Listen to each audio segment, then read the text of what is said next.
everybody, and welcome back to another very special edition of Three Ever Rivals. I am the Scotty Tompkins, and we are the Rivals. Now, welcoming back our favourite son here, Magpie Manny. How are you, mate? We've missed you all the last few weeks. How you been? G'day, Scotty, Liam. How are we all? Yes, it's nice to be back. Couple of weeks just to rejuvenate my muscles. Just getting really soaking in with the wonderful the way the Magpies are at the moment. Just cruising. But nice to be back, and welcome to everybody. A very warm good evening because it is freezing out there. Yeah. No, well, speaking of which, Liam, you've had a week now to acclimatise to the beautiful Victorian weather. How's it been, and how are you settling in? Oof, do you know what? I actually think I've been pretty lucky so far. It hasn't been too bad, but today was probably the coldest. It was not fun walking to class and all that. I was like, oh boy. But yeah, look, we've been here for a week. It's been good so far. Hopefully, it keeps going well, and yeah. Boom. Yeah, no, it's God's country, mate. It's God's country.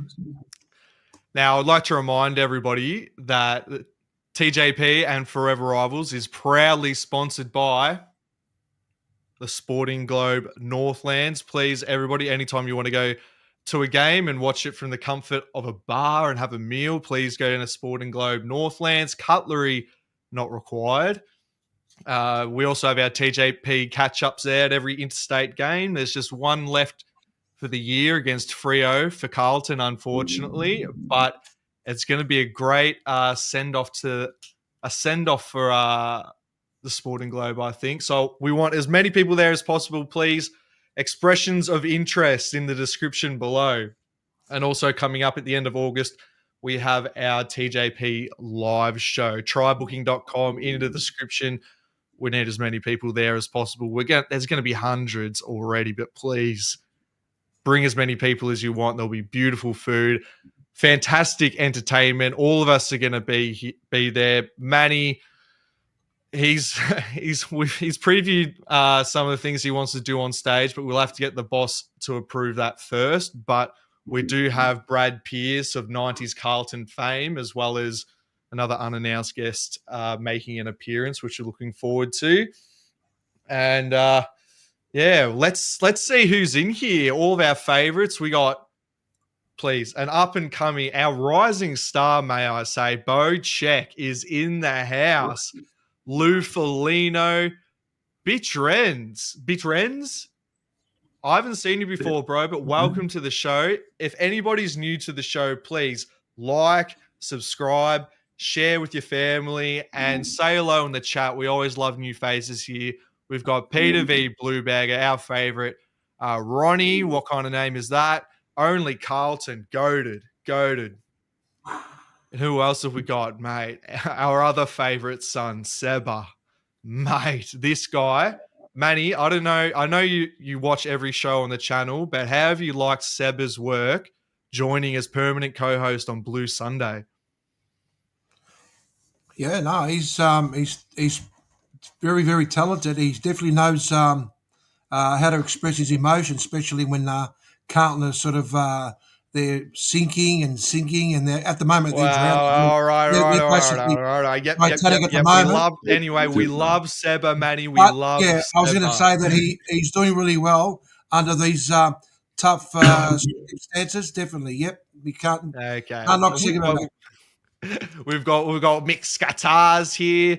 Brandon Stephen, hello. Bart Ivich. Carlton is like Debbie does Dallas.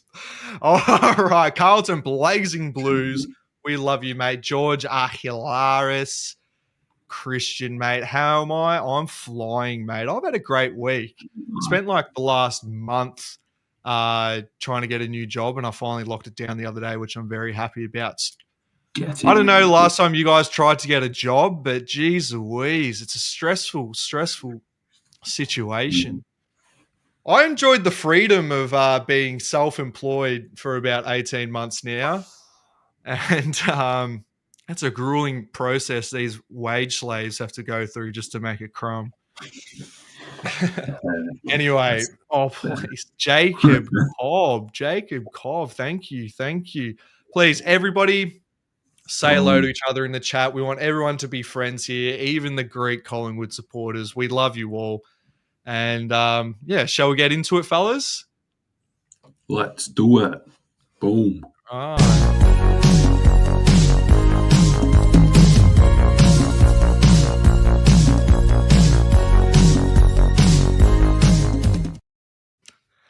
Now, what a big week of footy it has been, boys. Now, I think it's suiting that we start from the start. Last Thursday night, I know we all caught this game, North Melbourne v Footscray for North Melbourne centenary game.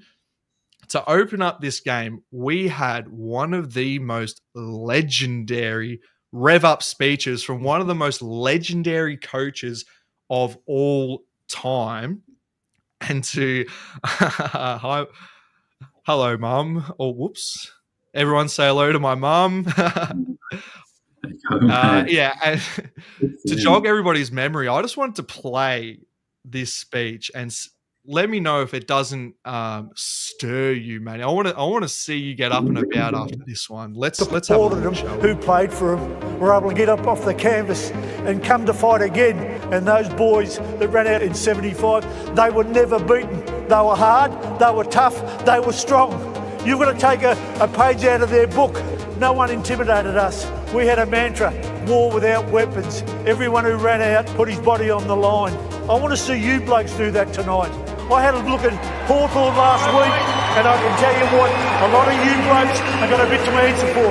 Tonight, you make sure that you're hard at the ball, you're hard at the man with the ball, you tackle and chase, you put pressure on your opponent, no daydreaming, just go for it, you and your best shot.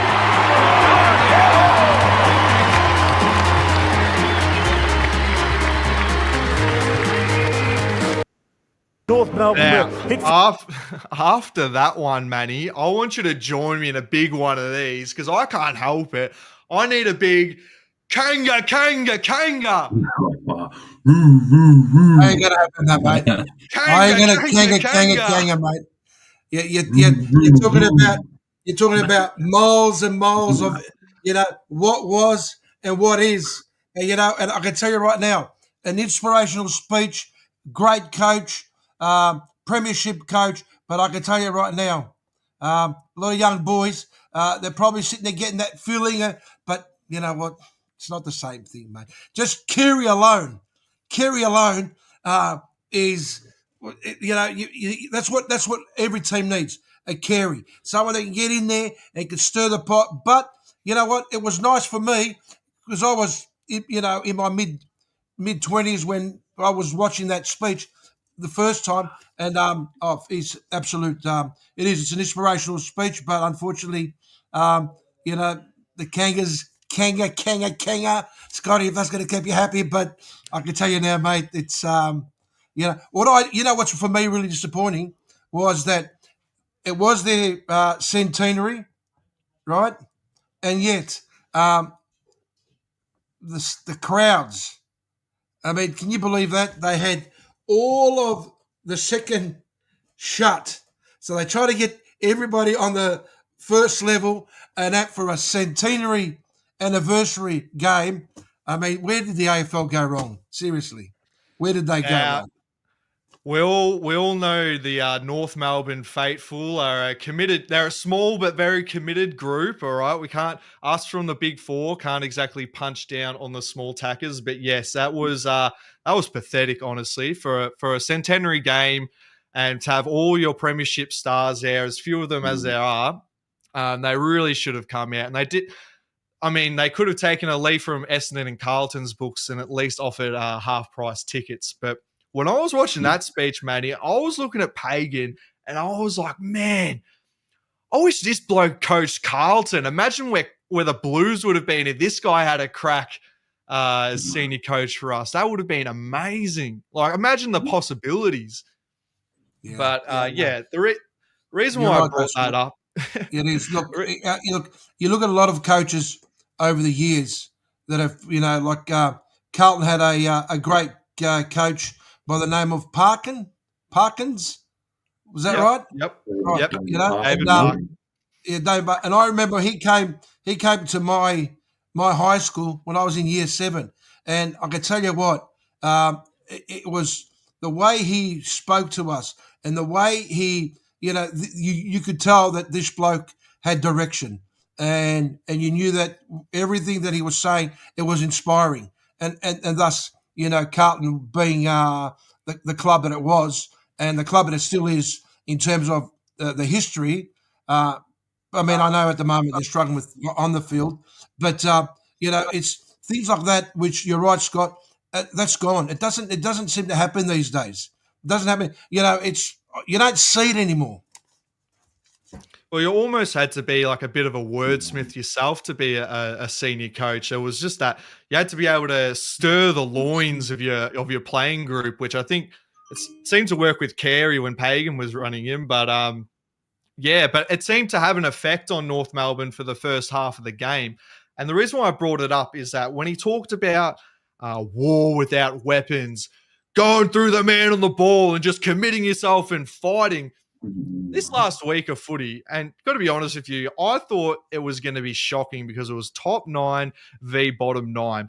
But every single game bar one, the bottom 9 teams that were getting pelted showed 4 quarters of effort of weapons without war, and they fight to the very end. And there's only one game that might come to mind where I did not see that. But it shows how much Pagan's speech reverberated throughout the round, I feel. And that's why I thought it was worth bringing up. And, you know what, Scotty? You're talking about the war of words, yeah? And, going in there, with, going hard on the ball, etc. I was watching just before the game started, the Collingwood Carlton game, and Big Charlie Curnow, the only thing he didn't do is sit there and give our players a hug and a kiss. He went up to them, and I'm thinking to myself, "Are you serious? Are you serious? Where is that that intensity? It's like get up, show that, get rough, push them around, show them, what, I'm here. We might be struggling, but we're going to kick your asses, mate. That's gone. That's gone. I couldn't agree with you, Manny. And this is a big talking point with us for the last week. I mean, it is great to show sportsmanship, but you can always shake hands at the end of the game. That start of the game, you want to show that you're out there for blood. You're committing everything. You're going to put your body on the line. And Rocco said it a million times. You got Braden Maynard was pumping his chest literally pre-game, like a Viking. Like he was just like he was going to put it all on the line. And then he set the tone in that game as well by spear tackling our players and digging them into the ground and showing like, you're not going to mess with us, and jump on my back, boys. Let's do it. But Liam, do you feel that coaches these days really have that kind of that inspirational kind of spray still in them, or has the game gone past that?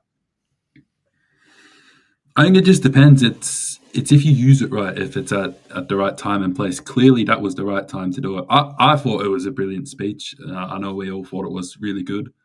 And yeah, like it worked for a half. Unfortunately, they got run over the top by a better team in the end in North Melbourne. But yeah, I definitely still think there's some coaches out there that can get it done. But and you can see that with some of those teams. Maybe Clarko back when he was at Hawthorn, he used to be pretty good at that.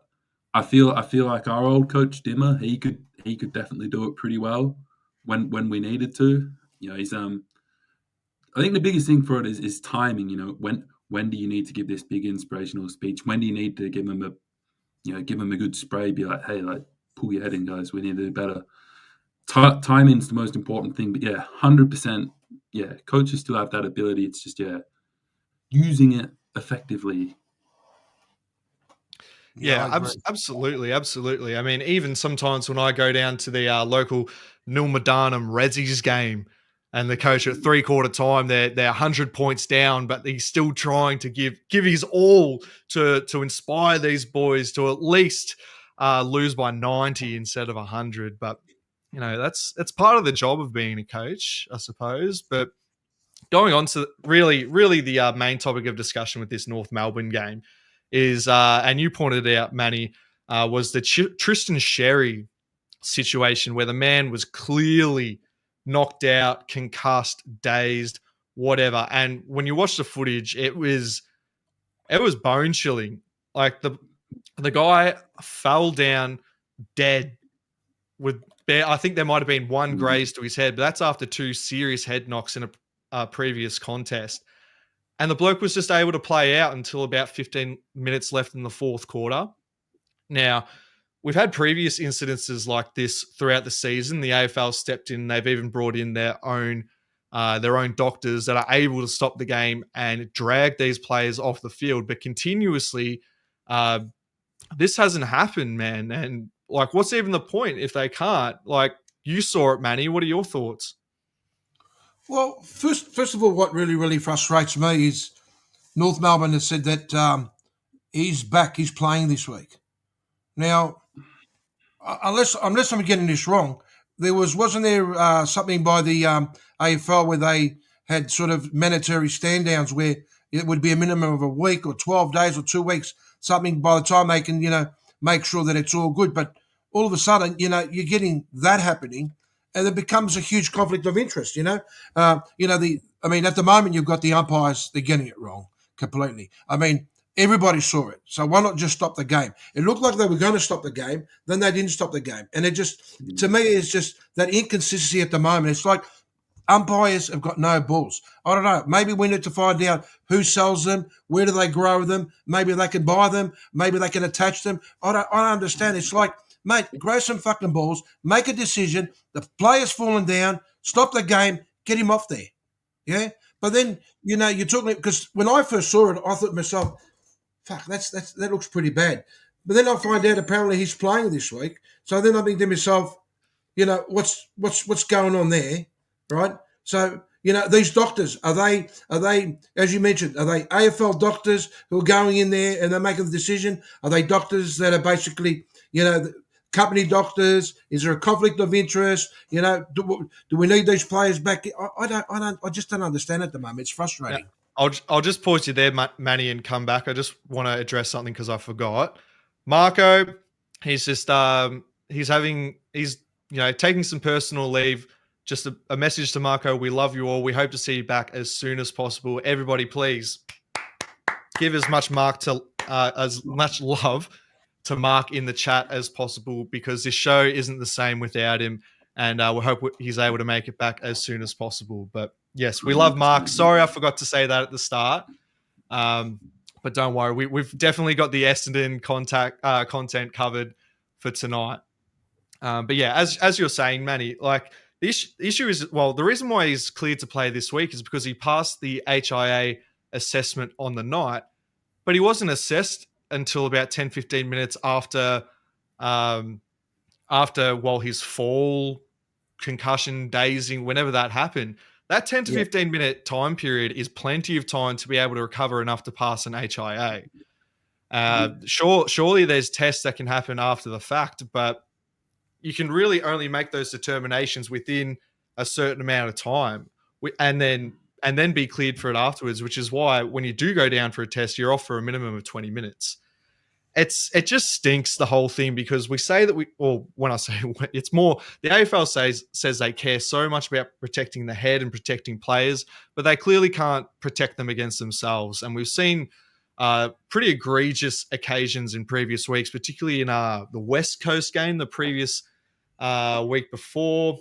There's been a couple of Carlton games as well where players have clearly need to be assessed, and they've just waved off doctors, just let them run around like gooses, and clearly just ignored them because they know the consequences of them going off. But then not even the AFL's own doctors that are brought in for this specific occasion, I guess they're just sitting there with their hands in their pockets. Like, what can we do, Liam? Because it makes a farce of the entire thing, doesn't it? considering like the consequences, not just week by week, but long term as well. Honestly, man, it's a joke to watch sometimes. Hey, how they handle it. Like that one on Thursday with Cherry. Like the other players from the opposition team have noticed it, and they're going up to call it out, check that he's all right. But the umpire hasn't got the head to use and be like, maybe we should stop the game, check that he's all right. Like, surely it has. I think it's got to start with the umpires. As soon as it happens, you've just got to stop it. I know we're trying to cut down on stoppages and do things, but all this worry about it, you just need to do the right thing. Just say, hey, head knock off. Same as the blood rule. That's what I'd kind of say. Now thinking, fair. Same as the blood rule. As soon as you see someone go down with a head injury, you say, you're gone, you're off. Club doctors, you need to do it. The Harry Edwards one the week earlier, trainer's running around after him for like 5 or 10 minutes, and he's waving off. Yeah, you need to play devil's. You got a head knock. You're off. We just need to play devil's advocate there, Liam.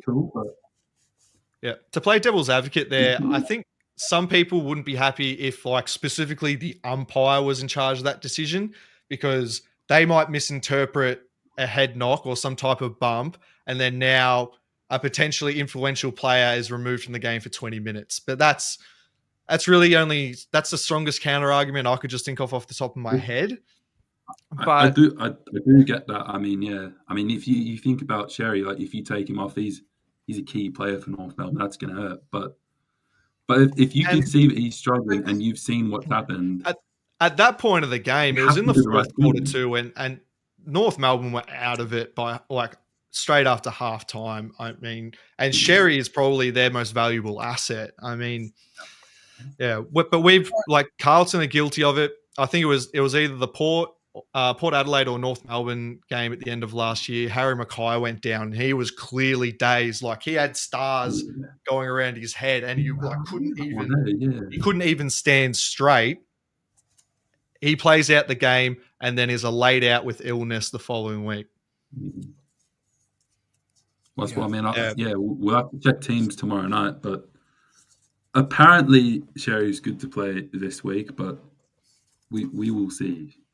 See, I think what needs to happen is the moment they do that test, as you mentioned, Scotty, I reckon what they need to do is the AFL needs to be able to release that information to both the teams, but also to an independent to be able to evaluate, to see the true transparency.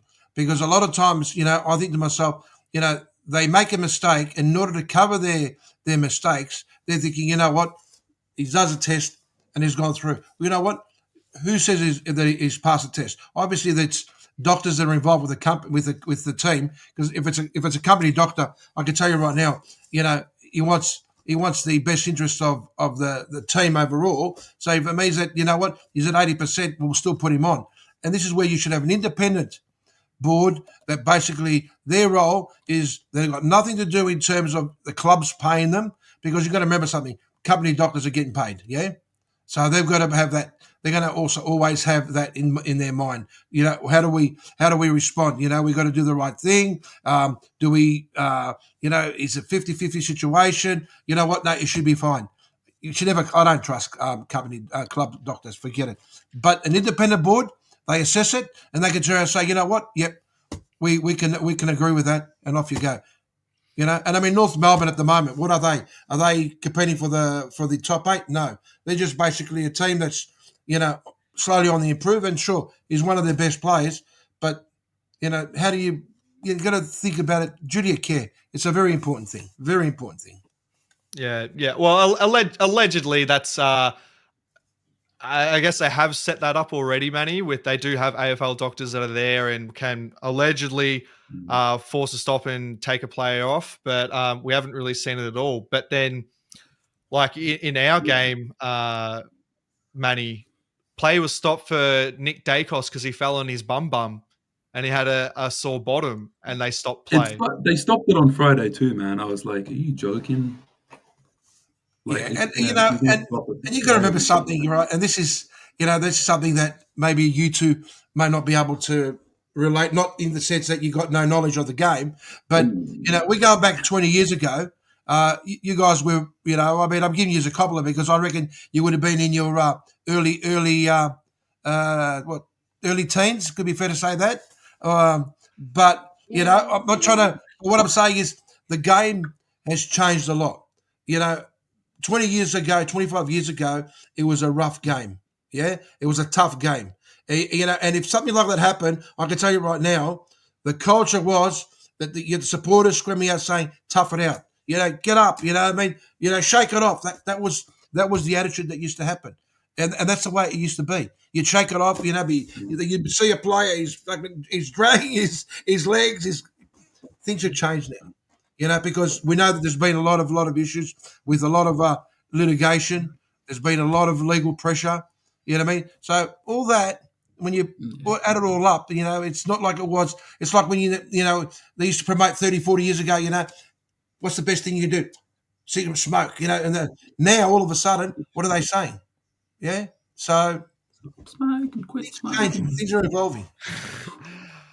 I mean, there's still no substantial evidence about cigarettes causing cancer, but that's another debate that we'll have. Like, I think they're actually good for you, but like, I mean, I was listening to some commentary throughout the week, and it's an interesting point actually.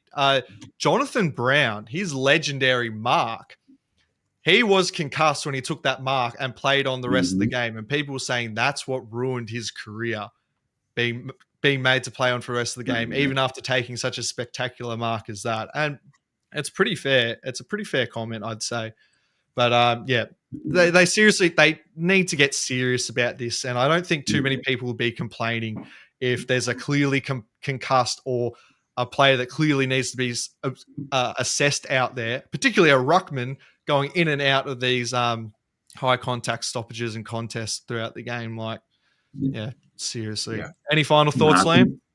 Yeah, just with what Manny said, I definitely understand that mentality of like you want to play through it, like because we've done it, but if it's something like a rolled ankle, you kind of be like, it's fine, I can push through, it's all good. But yeah, I think the difference from 20 years ago to now with all the head knock stuff is the knowledge that we have around all of it, like CT stuff like that. We know the damage that it causes, and we know the impact that it's going to have, not just in the immediate, but in the future.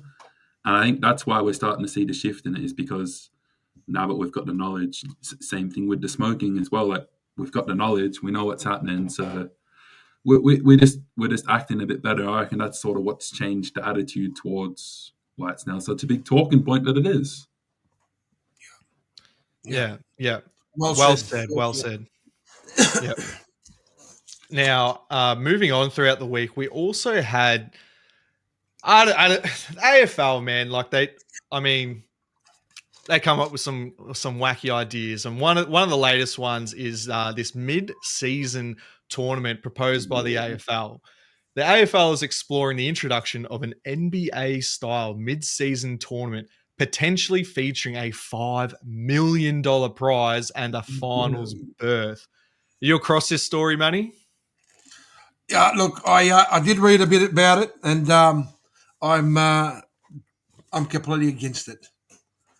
I'm completely against it. It's like something that they were discussing about giving an opportunity to, which I know I didn't bring it up, but there was discussion about teams that are outside the 8, where they can have the wild card. That's right. Round. Yeah. It's another gimmick. Yeah. It's such a long season. If you look at the number of injuries that every team faces over the long season, and our winters, especially in Victoria, are so long and cold. Our grounds are wet. It's a tough game. It's a quicker game. It's not like it was 25 years ago. It's a lot. You have to be a Superman these days to play the game. And then to sit there and add, I'm going to give you $5 million as an incentive to do what? If it's not broken, don't worry about it, mate. Just do what you want to do. If you're worried about the other codes, I don't know, sit there, do something else, promote it somewhere else. But come on, let's not ruin something that it's good at the moment. Well, I believe what was proposed, Manny, was that they wouldn't consider the tournament until 2028 when Tasmania's allegedly joining the competition, and that it would actually shorten the season in the fact that they would remove X amount of rounds. So the only games are played are so that every team plays each other once. There's no double ups.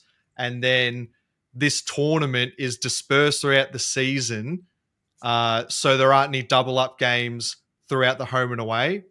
That makes no sense, but does it make sense? They propose either having 2 halves of a tournament played at the start, the end of the year, or typically when our bye rounds would occur, having a full block, basically a month of footy just dedicated to this one tournament. And then, the winner of the lot gets $5 million or a guaranteed final spot, which, far out. Liam, what are your thoughts? Nah, look, I found it a couple of weeks ago and I was like, it's somewhat interesting, but reading about like how you've just explained how they're planning to implement it and how it's going to change the season, even what Manny just said, why do we need to change it? What's wrong? Why do we need? I think even someone in the comment just said we're trying to Americanize the game too much.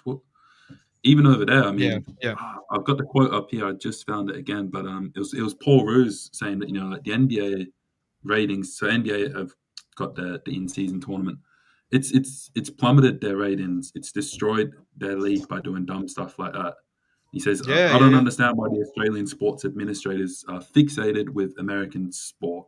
That's Paul Roos's quote. Who's it's not just this obsession with copying what either NBA, NBL, NRL, whatever they do. It's just this like this weird obsession with like metrics and having to capture as many eyeballs as possible for as long as possible. Like this isn't like ads on YouTube. Like this is a competitive sports league. Like the product is already there. Do as much as you can to make the actual sport that's on the field as appealing as possible. Not like these kind of gimmick rounds to make sure that fans stay engaged throughout the year. Like if you make sure that the actual footy itself is as high quality as possible, people will watch. And for the last week, people have been saying, top 8 or top 9's locked in. Everybody else is checked out. My team's having the worst season of all time, and I'm still locked in. Like, I just don't understand that. And it's not as though this hasn't happened before. Like, there's always going to be a bottom 8 or a bottom 9, and people still watch their teams each week as much as they hate it. Yeah, I don't know. It just reeks of insecurity and a lack of real innovation from the AFL themselves. I got a good point on that because we were chatting about it in class the other day in sport marketing. Is compared to obviously marketing other products is why you go to the sport is that it's unpredictable. Like I can go down the road on Saturday to watch Richmond and Geelong. I know we're probably not going to win, but it's not locked in. Like it's not like it's you go into the game, you know what the result is. People are still going to turn up and get the result. As far as like things like in-season cup, the opening round, which we spoke about start of the season, which I think is stupid as well. It's just like they're trying to do these side quests, like to make things more interesting. What the thing that's great about our competition is that it's it's a full season, 23, 24 games or whatever it is. You have to be the best team for those 23, 24 games. Now, if you do a mid-season tournament, you just have to be good for a month, and then you get a final spot. And to circle back to what Manny was saying, it's an incredibly long season. And say if you're a bottom 6 side, like say you're a St Kilda and you have your one chance to make it in finals, and it's based off some mid-year cockamamie tournament, and you might make finals and then take the rest of the year off, or say you're runners up, but you've lost 4 players. And then that doesn't even count towards how you progress through the home and away. It would be an absolute disaster. But I mean, they've got these other gimmicks, like they want to bring in the rivalry round. where all the rivalries played. Like, I mean, they might as well just have Carlton and Collingwood play for 6 times a year at this point if they just care about ratings. But are there 9? Are there 9 equal rivalries throughout the league for every team? Like, who's St Kilda's rival? Honestly, no one cares about him. I thought Carlton always, they've always had that close games. But it's not a traditional rivalry. Our only rivalry is who will be the most irrelevant in the next 20 years. But I know Carlton and Essendon have always had a passion to hate each other. I mean, Collingwood, Carlton. That'll be that's been going on forever. But this is the thing. It's all about focusing on how do we put bums on seats. And like I said, we go back to that 100th year anniversary for the Kangaroos, and seriously, I reckon they probably would have been better off going down to Punt Road and using Richmond's football ground down there. I reckon they would have filled that one up, no problem. They should have come down to Western Park and Warragul. They would have packed the joint out probably. Well, there you go. Yeah. It's I mean, I know I think the tournament itself was actually proposed by Gold Coast's CEO. It didn't originally come from the AFL, but they had one of their big AFL meetings between the CEOs or president. Yeah, it would be the CEOs of the 19 clubs during the week. And it was Andrew Dillon that was like, all right, guys, this is how it's going to play down. Like, yeah. But I see no push. I see no, like, it seems as though they're creating their own problems, or they're creating solutions where there's no problem to begin with, and then trying to sell it to us and tell us that we should get excited about these things. I mean, the only thing they've come up with that's been successful is Gather Round. At the end of the day, I don't think people really have a problem with it. Everything else is it's just been atrocious. Like, waste of time, waste of money, and yeah, if they're offering millions of dollars in prize money, but can't find that money for full-time umpires or even a training facility for them, I'd say their priorities are well out of whack. Yeah, I agree. Yeah, they're just trying to, I don't know, is it trying to basically take away the attention from all the shit that's been going on with the AFL? Let's now focus on having people thinking about this new potential future way of playing the game. Mate, just don't ruin something it's a tradition. It's been going on now for a good 100 years plus, and then it's got its fan base, and I still don't know whether Tasmania is going to be part of the AFL, especially after last week's conversation. Yeah. But actually, Matt, what did you think of the conversation last week? I think it was good. I think it was gutsy. It was good. It was good to see that someone's not afraid to sit there and call a spade, and this is what it's all about. It's about calling a spade. We've got our honourable premier in this state. That's just all she's been doing is bending it over and just giving it to her pretty hard. But you know what? She got herself a 3% pay rise, and she's now getting paid. She's one of the highest paid people in this state. But there you go. So you know what? It just goes to show you, mate, that bureaucracy, but not afraid to speak his mind, and good on him. And that's what it's about. The voter, the taxpayer wants transparency, and we're not getting transparency. All we're getting is, and you know what? They're not even kind enough to say, here's a jar of Vaseline. Try and ease the fucking pain. All right, Matty, my mum's watching, but that's true. Yeah. Well, I apologise to Scotty's mum, but sometimes I've got to call a spade. You know what I mean? Because I can tell you right now, there are a lot of people down your neck of the woods, Scotty, that are struggling to find themselves a job, housing, etc., etc. So you know what? I'm speaking about the whole state.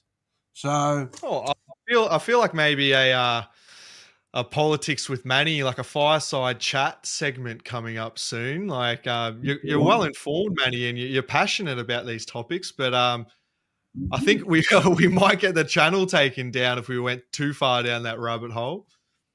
well, you know what? Freedom of speech. No more Freedom of of that. Yeah. Oh, boy. Now, speaking of freedom of speech and what is and isn't appropriate to say to people, Carlton coach Michael Voss receives a death threat. Carlton's head coach Michael Voss received a disturbing death threat via the MCG's anti-social hotline during the Blues' recent loss to Collingwood. Now, I know this is something you're passionate about, Manny, but I'll just like to say for a second, what are we doing?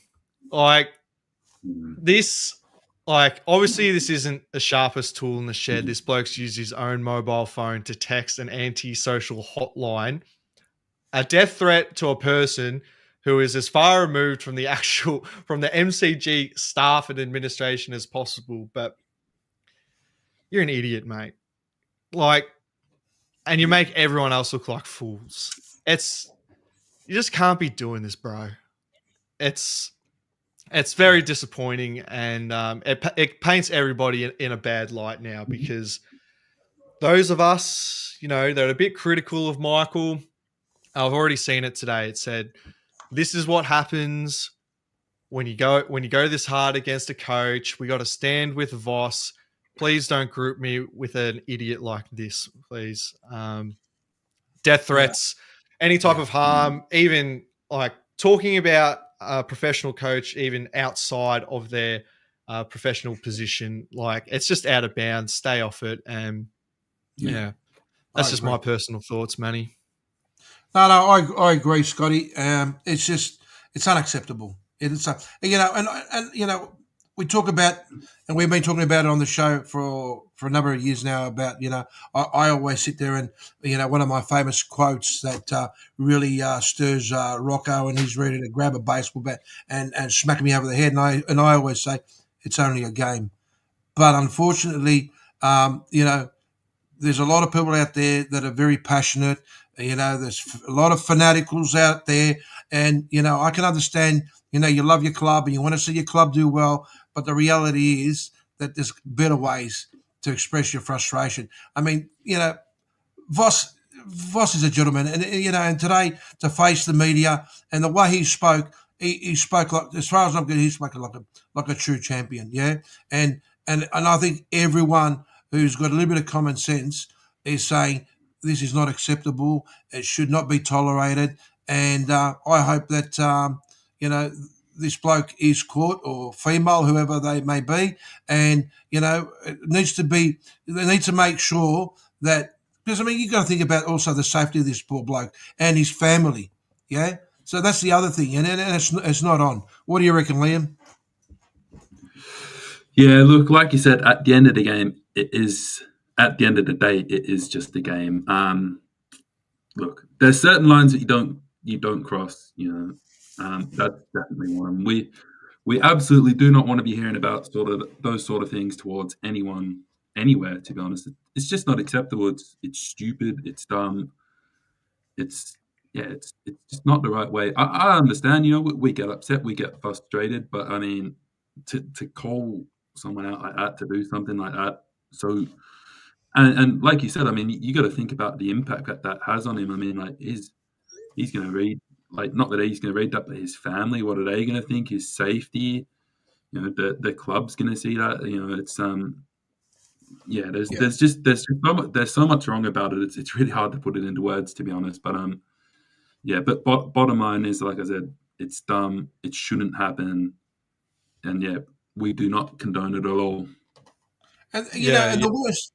Sorry, Scotty. And I was just going to say that, you know, you're going to get supporters on the ground on the day that are going to be, you know, they're going to be very, very passionate about the whole scenario, and they're going to be sitting there and they're going to be screaming and they're going to be frustrated, and all of a sudden here's a bloke who, you know, who's upset and he's just having a bit of a yell, and all of a sudden all you need is some police officer will pass, say, "Oh, this bloke doesn't look right.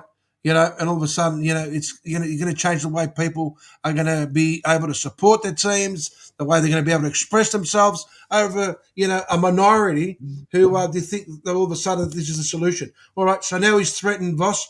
What's he realised? I'll tell you what he's realised. He's realised that it's actually backlashed on him. It's bit him on the ass. It now makes him look like an idiot. Yeah, and the sad thing absolutely. is, people should not use this bloke as that basically he represents every other Carlton supporter or represents any other AFL supporter. This is just one person who's frustrated and he's gone the wrong way. Very, very simple. Now, before we continue, Manny, I want to bring in, as I mentioned before, TJP's rising star. Welcome to Forever Rivals, Bo Check. Welcome, star, big fella. How are you? What's happening? Not Hello, too much. hello. Have you been listening to the conversation, mate? Do you have any thoughts? I have no thoughts.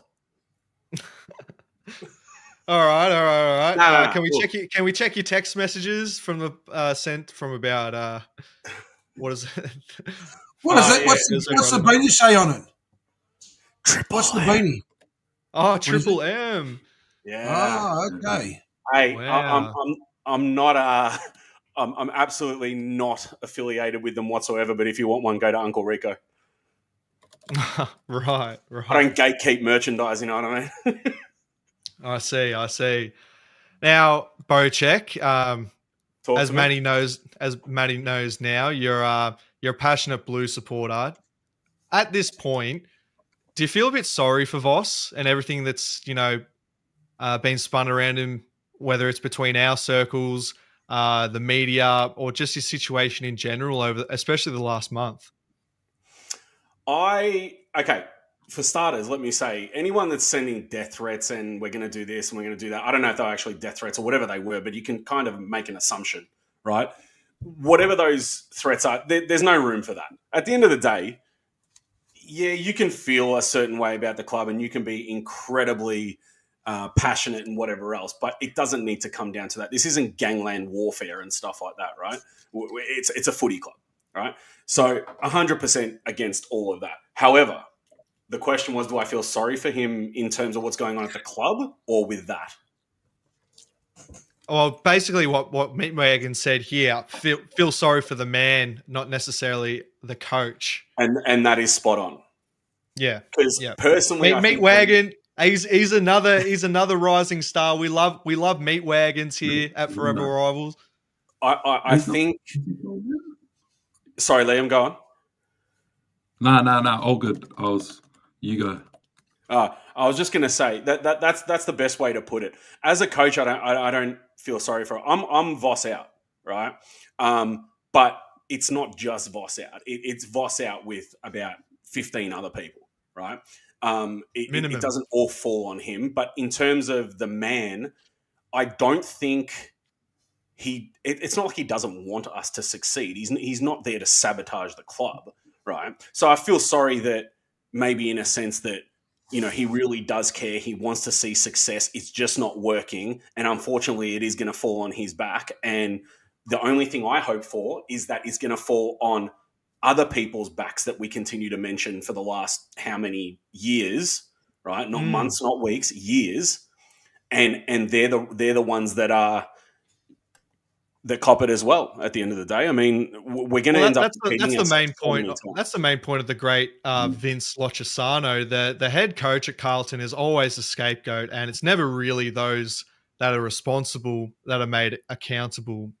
So, as Meatwagon said, feel terribly sorry for the man, but as a coach, I mean, it is what it is. Yeah. And the bloke didn't even get a happy birthday from the Carlton Football Club on social media, by the way. It was his 50th the other day. No. Carlton social media did not put up a happy birthday for Michael Voss. So we didn't get a montage in the lead up to the biggest rivalry in the AFL. And then the best we got was an AFLW, one of those that we had to hold on to. And then we got hang on, no happy birthday to the head coach, but they do it for players that haven't even played an AFL game yet. And then on top of that, I guess, yeah, look, I get it. The focus is on getting that new jumper out. Yeah. Oh, don't worry. We'll have all the links and posts out for where you can buy the new Carlton Respects Guernsey and every photo shoot with Patrick Crips and the name tag. And but no happy birthday for Michael Voss, lifelong Carlton supporter, and Wow. yeah, I don't know. I wouldn't read into it too much, but it's very true what you say. We had these. I mean, they post crap like every day, weeks on weeks on weeks, and the bloke can't even get a happy birthday. 100% true. That baffles me. Look, like you said, it's a small thing in the grand scheme of things. But if you're gonna post for every player that ever has a birthday and then you miss the head coach, I mean, if you're gonna have a happy birthday post, only have like your senior coach. It's his big 50th. I don't care that Matty Carroll's just turned 20. Like, okay, yeah. I want to see him make 20 games first. Like, do a milestone post for that. But Yeah.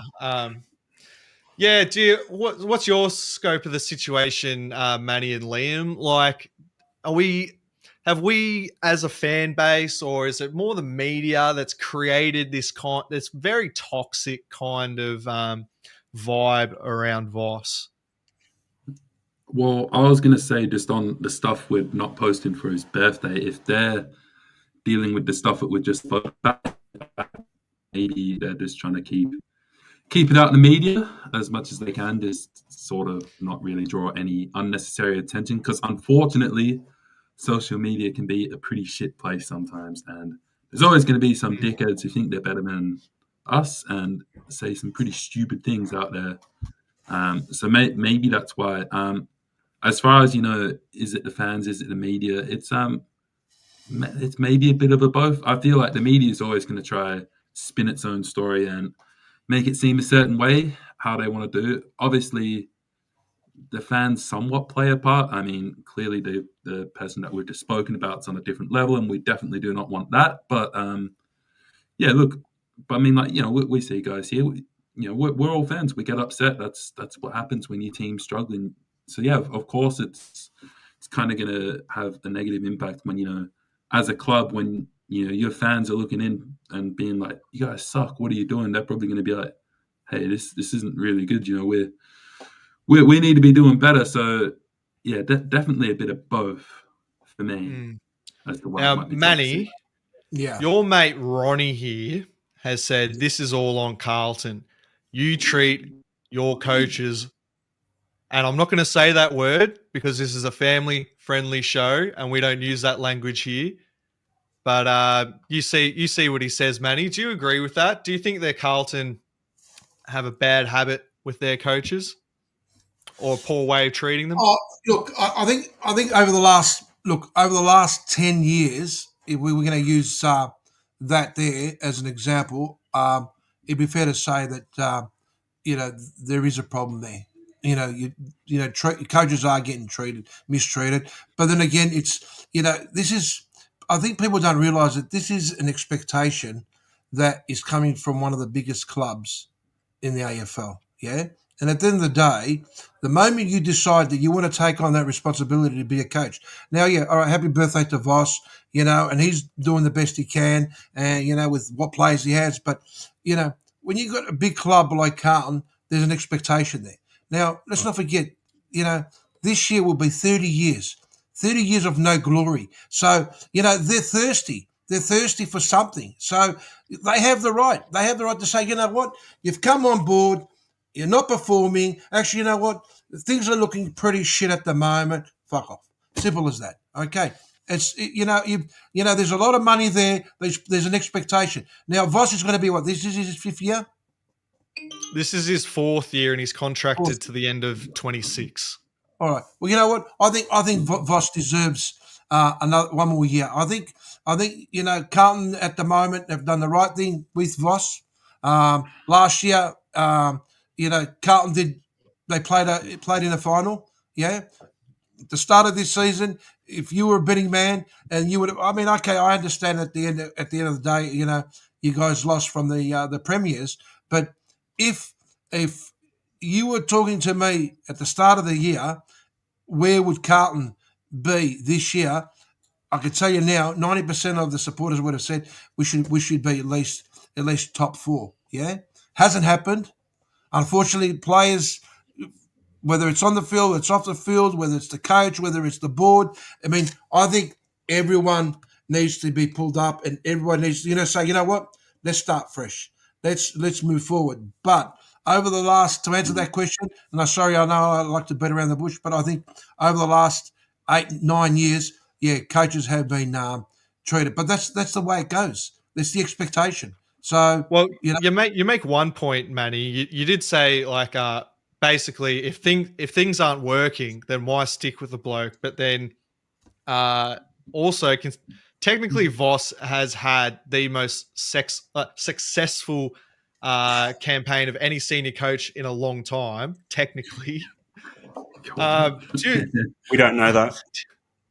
Do you agree with those circumstances, Bo? Like, does he kind of get a free hit for this year and see the end of his contract, or should we just pull the cord now because we can kind of see the inevitable?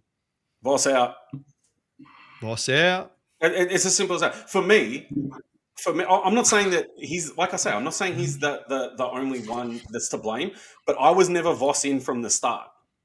I didn't think that was the right move. And to hear what the club said about, basically, for lack of better words, and I don't know the exact quote, that his name is the marketable name, that's enough for me. That's enough for me. But Carl's in the chat made a comment now that, I don't know if I think you brought it up before. It says, given these circumstances with Voss, the club may have chosen to forego. There we go. So people can read that. This decision likely reflects a strategic focus on addressing on-field issues. I have one rebuttal to that. Let's hear it. There was 5 paid partnership posts today. So if not celebrating a birthday is a sign or a potential sign that they're focusing on-field issues, then it doesn't stop them from putting paid partnership stuff up. It doesn't stop them from promoting merchandise and 20% off youth merchandise and stuff like that. So to me, that's not a thing. To me, like I say, it's a small thing, but I think they just completely overlook that. Can I ask a question, Bo? I mean, you talk about, you want Voss out. Okay. All right. You want Voss out. But the reality is, at the moment, your players are just not performing. You telling me that another coach will step in tomorrow and that'll change things. I guarantee you it won't happen. So, the reality is, like, what the coach should be saying to the board is, you know what? We've had no success for the last 30 years. Let's say that we're not going to have success for another at least 3-4 years. Let's get rid of all of them. Let's start fresh. Let's start rebuilding. Let's start bringing in what we want and what we want in the next, say, put a 10-year plan, for example. Because at the end of the day, right now, you're saying you don't want Voss. All right, what's the alternative? So I think the common misconception is that people that say that they want Voss out, a lot of people get asked the same question. Who's going to come in now and fix it? We didn't say we want Voss out and we want it immediately fixed. From my perspective, I'm not going to speak on behalf of anybody else, but from me, I never wanted him in from the start. I was then skeptical of what was going on 2023, even though, we made finals and all the rest of it, but the following year had us out of the eight, and this year had us finishing at 12th. Now, the reason for that is, yes, I agree with you, Manny. The list for me is no good. I don't think that the list is up to standard. 100% agree there, right? I'm not saying that a coach will come in and fix that. In my eyes, a better coach will come in and fix that. But what I'm saying is that with Voss, he has a plan A, and I've been saying this since he got appointed and I saw the first season under him, despite whether we were playing good or bad, right? Plan A goes to, I won't say that word.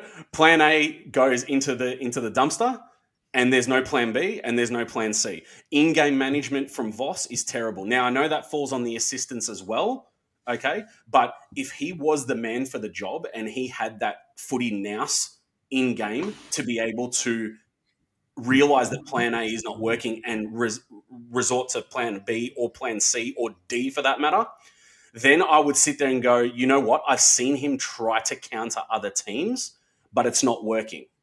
Even our plan A, in my opinion, is trash, right? It's not up to the standard of what the game of AFL is now, okay? And he's, for me, stuck in the past in terms of coaching. And then people want to speak about him as a leader and people want to speak about him as a motivator and so on and so forth. If he was a true motivator, where's the motivation in the players at the moment? Not one of those players. I can maybe name 3 players on our team that go out there and I can go, they are playing for the emblem and they're out there giving it 100% with blood. Yeah. Nobody else on that team right now. If Voss is the motivator that everybody talks him up to be and that's what he's known for, he's doing a terrible job of it because it looks like the team is lost and it looks like they have no heart. Yeah, well, that's one thing, Bo, that I've always had a problem with is that that motivator kind of tag is like kind of bringing it back to Pagan before when we were talking about these old school coaches. Being a motivator is kind of one of the required parts of the job, as well as, you know, being a tactician. Like, there's really only one other coach in the AFL that I would argue is sort of the other half that only has half of that skill set if it's like tactician and motivator, and that'd be Longmuir from Freo. He's purely tactical. He doesn't seem like a motivating guy to me at all. Everyone else can manage to have a head coach that's tactical and motivating. Yeah, but yeah, also like I think, Manny, what a lot of us would like to see is if Voss is going to be made accountable, the players, of course, have to be accountable as well. I agree. Because it's gotten well beyond the point of like this is purely on Voss, and especially the last month. You can just tell. Like, I don't care if you don't buy into his game plan. I don't care if you've lost him. You still have to go out there and give 110%. You have to give everything that you've got, because when you put that Guernsey on, it means a lot more than what you probably think. You know, and also the other thing that I just wanted to point out is that at the moment as a club you're struggling, yeah? And we all know that, we can see that. But then you got this other bullshit that you got to deal with TDK. You know, is he going to go to Sekilda? Is he going to stay at Carlton? Sekilda's giving him that kind of money. Carlton can't afford to give him that kind of money. You know, it's like, you know what, mate? Do you want to play for Carlton?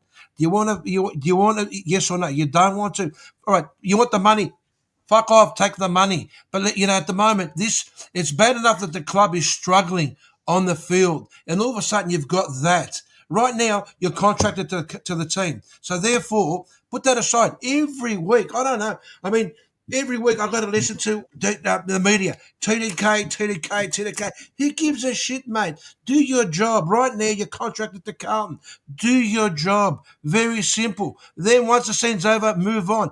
Unfortunately, this is the politics that you guys as a club have to face. I mean, you got to get. I mean, Graham Wright, I can tell you right now, is a leader, yeah. And I'm telling you, you're going to see a lot of big and good changes at Carlton, and that's one thing that he's going to make sure he decides to get rid of is this bullshit. You know, that right now, mate, you're contracted for us, you play for us, as simple as that. If that was me, you know what I would do? We're losing anyway.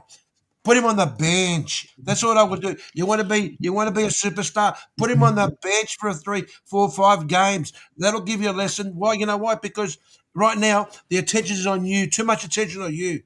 You're just a player, mate. You're just one little pawn in the whole scheme of things. Very simple.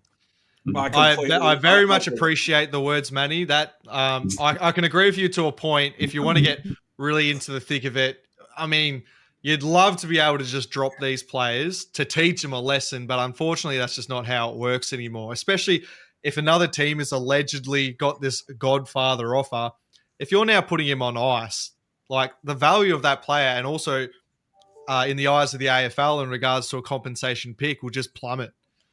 But yeah, I definitely appreciate the sentiment. And TDK, like the GOAT said, you have to sign the dotted line. Can I say something on that?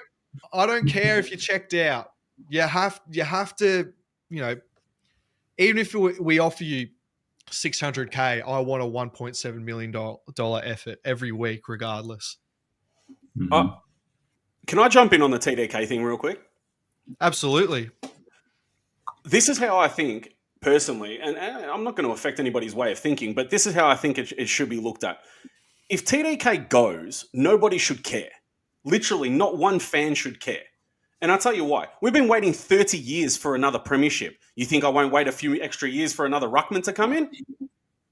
Yeah, so true, so true. And what for? I don't care. Go. I don't care. I don't care if we put Evans in the ruck. I'm happy to wait until we get a ruck because we've been waiting so long for a premiership anyway. Who gives a shit? Go. Excuse me.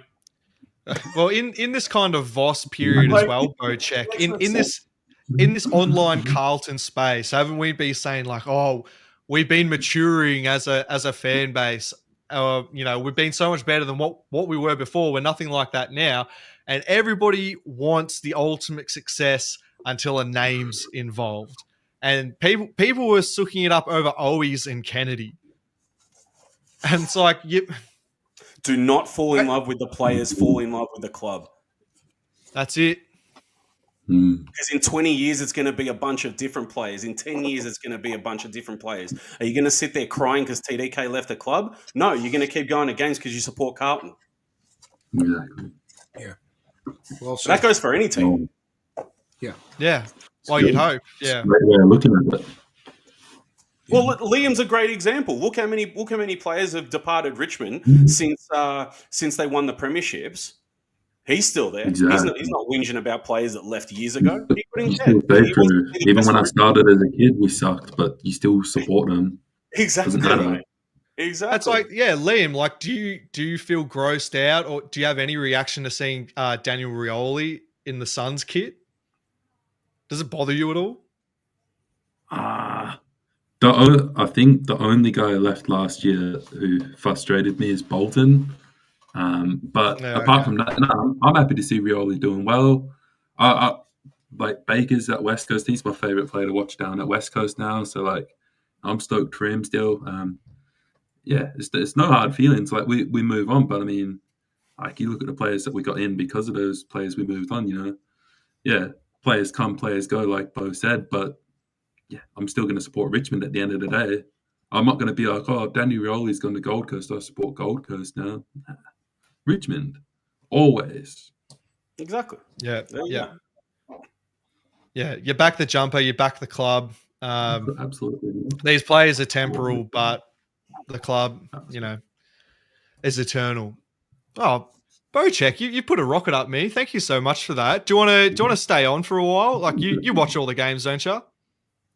You tell me. If you want me here, I'll stay. If not, I'm happy to jump. I would love to have you on, Bo. Yeah, that's fine. No problem. We keen to get into the games, fellas? Let's do it. Boom. Yeah, why not? Yeah. Why not? My apologies once again, but I've forgotten these fabulous graphics by our Peter V. Oh, what is that? He didn't make that one. No, we've got, as well as our other graphics, these fantastic pieces of art from Peter V. These are so good. I know. I mean, I've finally featured in one, but I don't exactly agree with my depiction. But we'll work on that next week. Even Andreas has made an appearance. That's good. That's good. We've got the Magpies spanking some cheeks up here in the top right. Oh, that's Crips with the Vaseline. And the Suns burn the Bombers with a scorching final term. Now, I'm going to do something unprecedented here. And this has never been done before in Fourever Rivals history. We're going to start with the Essendon game. And I'm putting the link in the chat. The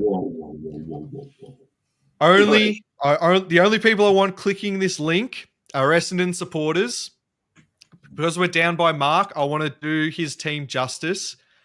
Any Essendon supporters, anyone at all that's in the chat, click the link and join the chat so we can have a chat. Please don't all line up at once. Don't rush. Anytime, we're waiting for you. If not, I'm going to have to do the review. While we wait, I seriously think only Carlton should just apply for a social media position at the club. Oh, yeah, 100%. 100%. I mean, people from this community have gone on to work for Carlton anyway, so 100%. Only Carlton, if you need a reference, I'll write up a fakie for you. No worries, We'll cuz. back you.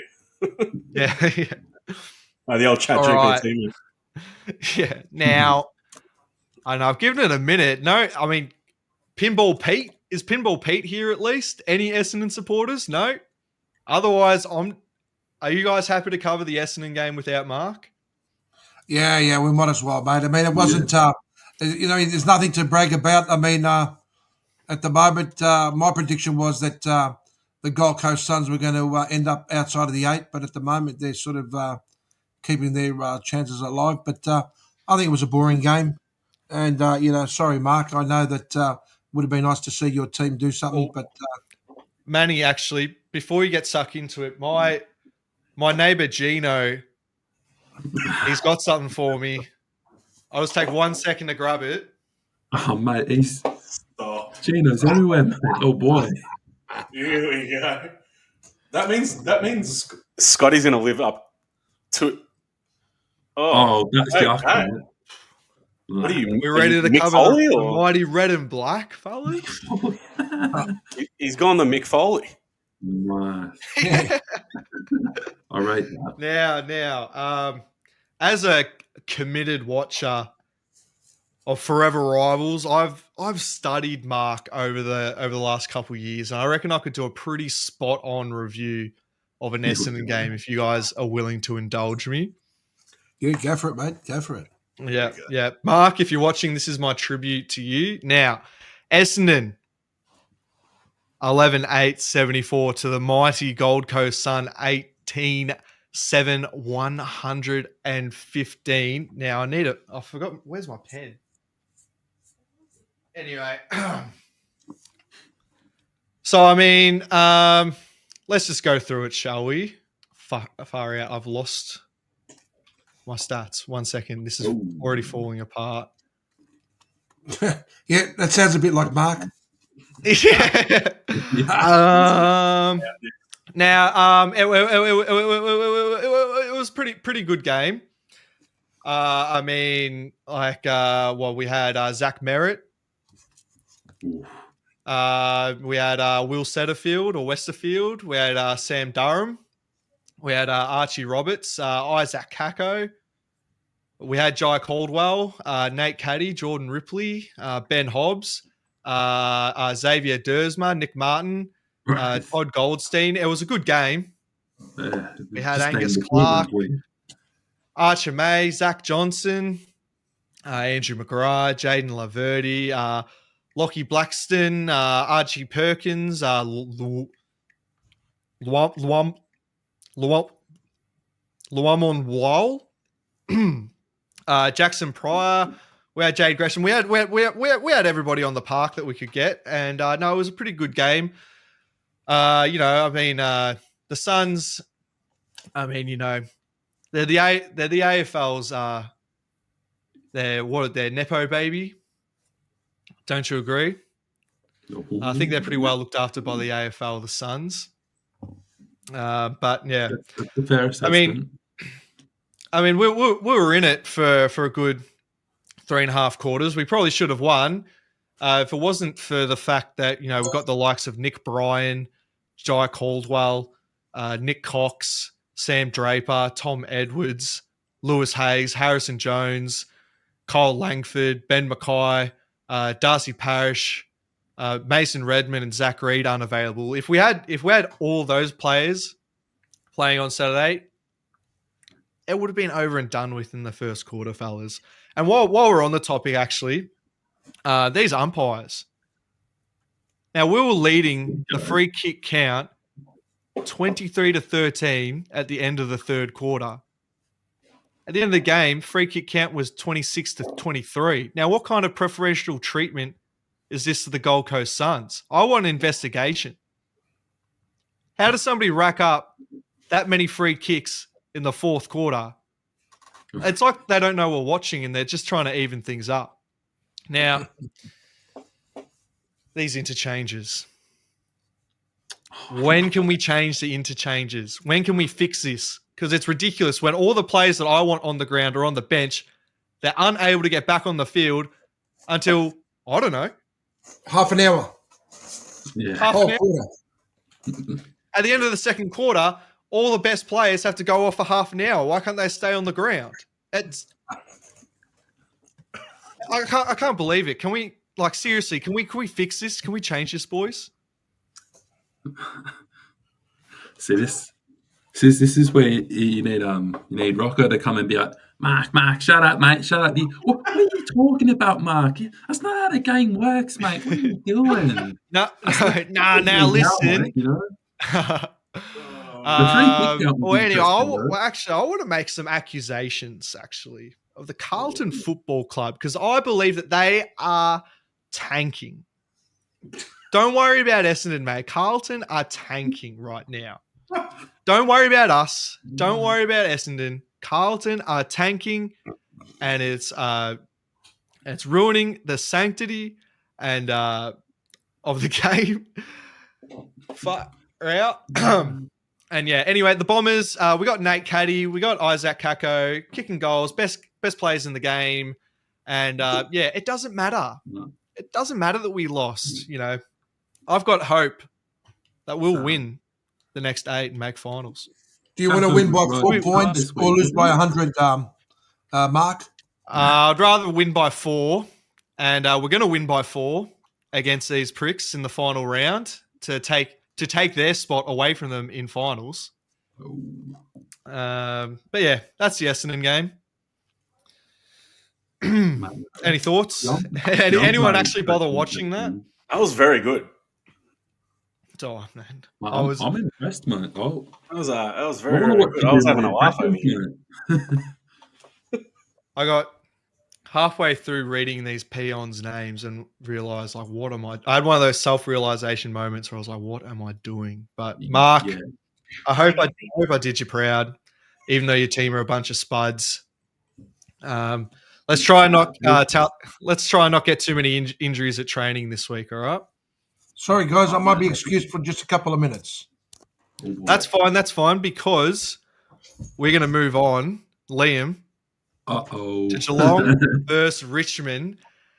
Geelong 18-16, 124 to Richmond 7-10-52. Now, Liam, mate, I've got someone backstage. Oh, yeah. Friend of the show coming back for round 2. It's Coach Lucas. That's good. Now, I'm just... Here we go. Because Manny's AFK, I'm just going to temporarily remove him till he's back. Lucas, how are you, mate? Yeah, I'm doing good, Scotty. How do you both check, Liam? Lucas, how are you, man? Yeah, Bo Keck's doing pretty well. Now, Liam, you take the reins here, and Lucas, you can interject or give any of your highly valued input when you feel appropriate. But take us through it, fellas. All right. So obviously, so I made the trip down. It took like 2 hours, maybe more. And then it took nearly half an hour to get into the seat. So we just missed the start of the game. And the first thing I saw as I've walked up, looked out at the ground, is Sam Lawler coming down injured. The one player I really wanted to see, he's coming off. And Dad's like, oh, is that Lawler? He don't look good. And I was like, because you're thinking like, oh, I'm only 5 minutes late. I wouldn't have missed anything important. Like 2 minutes had gone by the time we got in, and Lawler's there limping off into. I was like, you are joking. And yeah, look, but then like a couple minutes later, Ryan Mansell kicked a beautiful banana goal from the pocket. I was like, you beauty, we're on here. That was pretty much it. We had a couple other injuries throughout the day. Your boy, Scotty, Jasper Alga, the Warrigal legend, as you say. Yes. He went down with an ankle injury early. He sure did. The headband, Camden McIntosh, was out for a bit, so that's never going to help. The first quarter, I thought we were all right. Oh. We definitely worked hard. Again, surprisingly, we were good around stoppage clearances. I think centre clearances we lost. Those boys in there worked hard. I thought Nank was one of our best all day. He really put in a good effort. Taranto pressed you hard, but they were all right, obviously winning the ball. But same problem with them sometimes. They just don't use the ball well. And that was the difference. The second quarter, once Geelong got going, they moved the ball so well, and we just couldn't stop them. You could tell the difference. That's a top team playing against a team that's just not quite there. Because if you look at the stats, I think it was like 28 disposals more is what I've written down. So that's not a lot more of the football. Yeah, no. Yeah, it's honestly it's fairly even stats wise. Exactly. I mean, the biggest one to me is the inside 50s. So I think that's a 21 differential. Oh yeah. Got that right as well. Smashed there. Yeah. And the efficiency when you go inside, I think theirs was well over 50. Ours was 35%. So that was really the difference. Noah Bolter, who did end up playing, I wasn't sure if he would, made the trip down. We played him down forward, and yeah, honestly, should have just stayed home. I've always liked him better as a backman anyway, but he had no idea up there. Hey, like Jonty Fall, good again, same problem, can't kick goals. Sam Banks, good, found a lot of the footy, didn't use it well. Nick Veloston was a standout down back, it was really good. And yeah, Ryan Mansell, as I said, off the top was really good. But unfortunately, yeah, the injuries kind of ruined the day for me. Lucas can take it away with the Geelong side of things. But yeah, like, fair play to your team, and they played great. They kicked up. I thought, Liam, you guys should have been in front at quarter time. Noah Bolton dropped an absolute sitter in that first quarter. Then he snapped from 38 metres out directly in front. What the hell was going on with that? Jeremy Cameron has the same problem. He's allergic to drop punts. It's going to cost us a grand final, because one day he's going to be in a similar situation like Cam Mooney did, and he's going to hit the post. Now, Lucas, I just want to pause you there. I wanted to bring this up later, but just because you've said it, and I think it might work as a good introduction to everybody who missed you last week, because you're a diehard Cat supporter, and you're a bit out of the box with some of your opinions, but honestly, I back you on this. Can you please explain to the Fourever Rivals faithful why you believe that Jeremy Cameron should be dropped to the twos to work on his craft? Yeah, I said that about 6 weeks ago. Why cannot this man kick a drop punt 30 metres out? Why does he have to go around the body? It's embarrassing. It's absolutely embarrassing. And like I said, it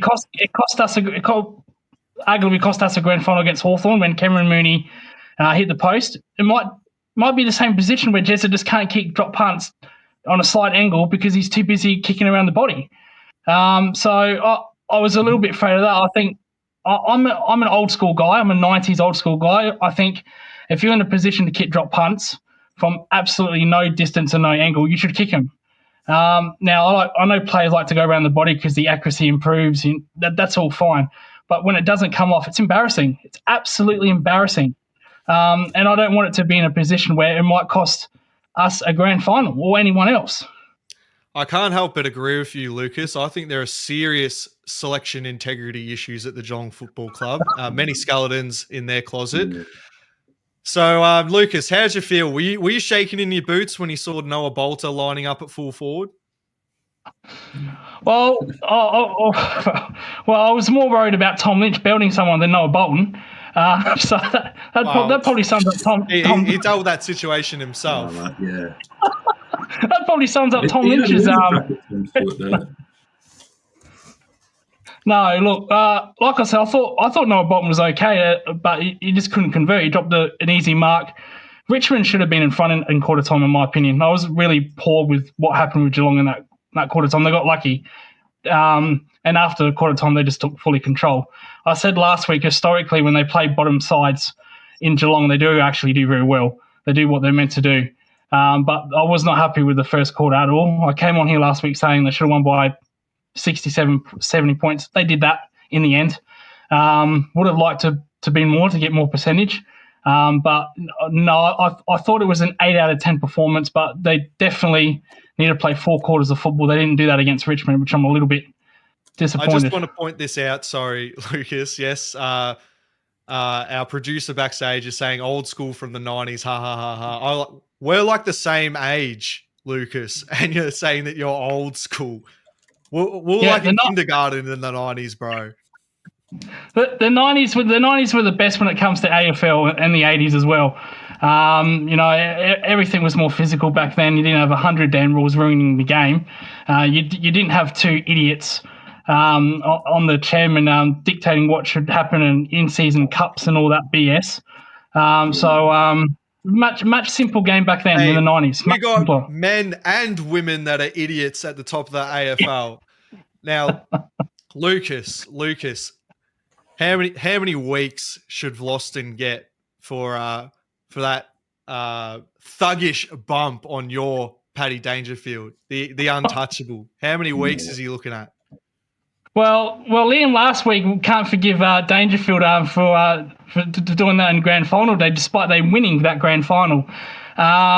So he should get a life ban, in my opinion, just based on Liam's reaction. No, it's all payback. It's taken 5 years, but payback. I don't think he should get suspended at all. I think that's. I think he's safe. I think he's safe. Now, Liam, what did you think about GMHBA? What was the hospitality like amongst the rednecks down there at Geelong? And how was the internet, Liam? Did you have any trouble with the Wi-Fi? Yeah. So I'll start. I did, because I was trying to check the East Perth score as well from home, but could not get anything. But yeah, it was weird. We got there probably 20-25 minutes before bounce down, and it took us that long to get through the gate, which it doesn't normally happen. But then you go to a big stadium like the Gene, you get in real quick, or back at Optus or whatever, you get in quick. So that was weird. As far as the stadium itself, it's really good. You can watch from anywhere. It's a really nice place to watch football. We were in the second tier or whatever in the forward pocket, but it was a really nice view. Definitely cold, but not a lot we can do about that. And then there was a bloke who was busking down there at quarter time near the what? Where they had was he in the stands or on the field? Yeah, he was doing all the stuff. He was doing Wonderwall and all that. I was but he wasn't very good. So that was weird. Look, Liam, don't judge Victorians based off of Geelong. All right, they're their own. They're literally their own. They're different cats. Well, look, I was at your game. I was obviously at Carlton Collingwood the night before, and the worst thing, man, was when they did probably third quarter or something. We'll get to that. I was getting far. So. Yeah, Geelong fans, they're not too bad. They obviously went mental when Cameron did get his 700th goal. And, that's all on the stadium. But, back to that point about players kicking around the corner when they're in front of goals or when they should be doing drop punts. Yeah, Lucas is spot on. It's ridiculous, man. I hate it. It winds me up when anyone does it. Yeah. Just wanted to support that statement. I support it too, yeah. I said it on my own the Hoops Crew fan channel, and didn't get as much love as what I'm getting now. So if anyone here from Hoops Crew is watching, you'll never get to this standard of analysis. They'll be watching. This is a free speech zone, and you need to let Lucas cook because he's a baller and he knows his game way more than any of you nuffies. And I agree with him. We need half of Geelong's senior side needs to spell in the twos to get the egos out of the room. Probably not half the side, but I think another opinion I'll get smashed into Shannon Neal. I don't think he's got what it takes personally. I seem to get very messages from my own channel with that one, but look, we're doing well. We're doing as well can be. I liked us to play Collingwood, but I don't think we play them for the rest of the season. We won't play them until they're in the top, into the finals. We've got a soft draw, which is unfortunate. I don't like that. I like playing the best opponents when you can, but the draw is what it is. I like the confidence of the Geelong faithful to pack out GMHBA when they knew they were playing a bottom 2 side. There was a lot more empty seats against some of the top 8 games you've managed to get down there. Well, I can tell you what, the atmosphere is a lot better than that stupid whiteout zone we did last week with the white shirts. I can tell you that for sure. So it was the most ridiculous thing I've ever seen in my life. Mind you, I do want a shirt. If anyone's watching, I wouldn't mind a shirt. But anyway, no, ridiculous thing. We should have probably did that against Richmond. But no, Liam, look, actually, to bring it back a point from Lucas, would you take Shannon Neal? Who? Or any of us? Yeah, no, sorry, I asked you, Liam, but yeah, would you take Shannon Neal? Do you even know who he is, Liam? I'd have him. I'd have him. Why not? Nah, he's a big key forward, mate. How old is he? He's 21? 22, yeah, 22. Yeah, thank you. Yeah, he's young. He'd be a good fit for our team. Yeah. No, that's fair enough. You're going to remember he's competing down there with Cameron, who's one of the best full forwards in the game. He is the best in the game at the moment. I hate to say it, but so he's learning under him as well. It's going to take him time. It's obviously going to be hard for him to be that number 1 target when you've already got superstars. Even when you get someone like Dangerfield go down there, you're going to miss him. But I think he's got a lot of potential. If you don't want him, we'll take him, 100%. Oh, fair enough. Yeah. Now, right. Manny and Bochek, do you have any questions for Liam or Lucas, either about the game or their teams? No, I've got no time for Geelong, to be honest with you. If there's one team I want to play in the grand final and I want to beat them, I want to beat them hard. But you can't take anything away from Geelong. I mean, they have been the club that has been setting a trend over the last 15 years. Yeah, they're always a team that's always up there playing finals football, and that's what it's all about. You know, it's your team being successful nearly every year. I mean, sure, you'd like to win the flag every year, but you've got to give everybody else a chance. But look, I've got a lot of friends that are Geelong supporters, so every time Geelong beats Collingwood, they're always just quietly smiling at me. That quiet achievers they are. So that vague stare that Geelong supporters have. Yeah, but look, I think the start of the season, they were talking about Geelong and Collingwood being the 2 teams that were going to struggle because of the geriatrics, so-called geriatrics. But at the moment, it just goes to show you that it's the geriatrics that are performing at their best. So, good luck to Geelong. But it certainly helps when both geriatric teams are playing on 18-year-olds. I mean, what does that mean? Look at the team that we put out there, man. You've got to keep it clean there, Skinny. You've got to keep it clean. Your mum's watching. Your mum's watching. Manny, I'm not going to let you drag this show down with you. Nice. But before I've got one little thing I've got 2 things I quickly want to cover before the end of this particular segment. Liam, did you catch the famous Catman? Was he sighted at GMHBA? Nah, I was down near the tier squad side. I managed to avoid him, unfortunately. I thought he was in the cheer squad or affiliated. Yeah, look, I don't want to see him. He's a grown man dressing up like a cat. Nah, man, that's not cool. Maybe we need a Manny the Magpie man come finals just to get them over the line. Yeah, why not? I would like to see that. I'd love to see Manny dress up, mate. That would be fun. Yeah, you got to make it happen if you win money. Look, I'm happy to wear. Happy to wear a mankini and then run down the MCG. No problem. I get my top off every week on the Hoops crew, so that's nothing new for me. So I already do it, mate. Lucas, I've got a question. Yeah, mate. I got a question for you. Yes, Bo. With the Geelong goggles off, right? Yeah. Your run home is pretty good, right? I just had a look at it now because I'll be honest, I don't care about what any other team's doing other than Carlton, but I just had a look at it, right? That run's pretty solid going into finals. Geelong glasses off, do you think you can win the premiership? Look, to your credit, yeah, we do have an easy draw, which I don't like. I prefer to play, like more better teams, but it is what it is with that. Look, we have our bogey side in Brisbane. They're the big threat to us. With all due respect to Collingwood, Brisbane have bet us the last 3 times, and all 3 grounds really: MCG, Geelong, and Brisbane.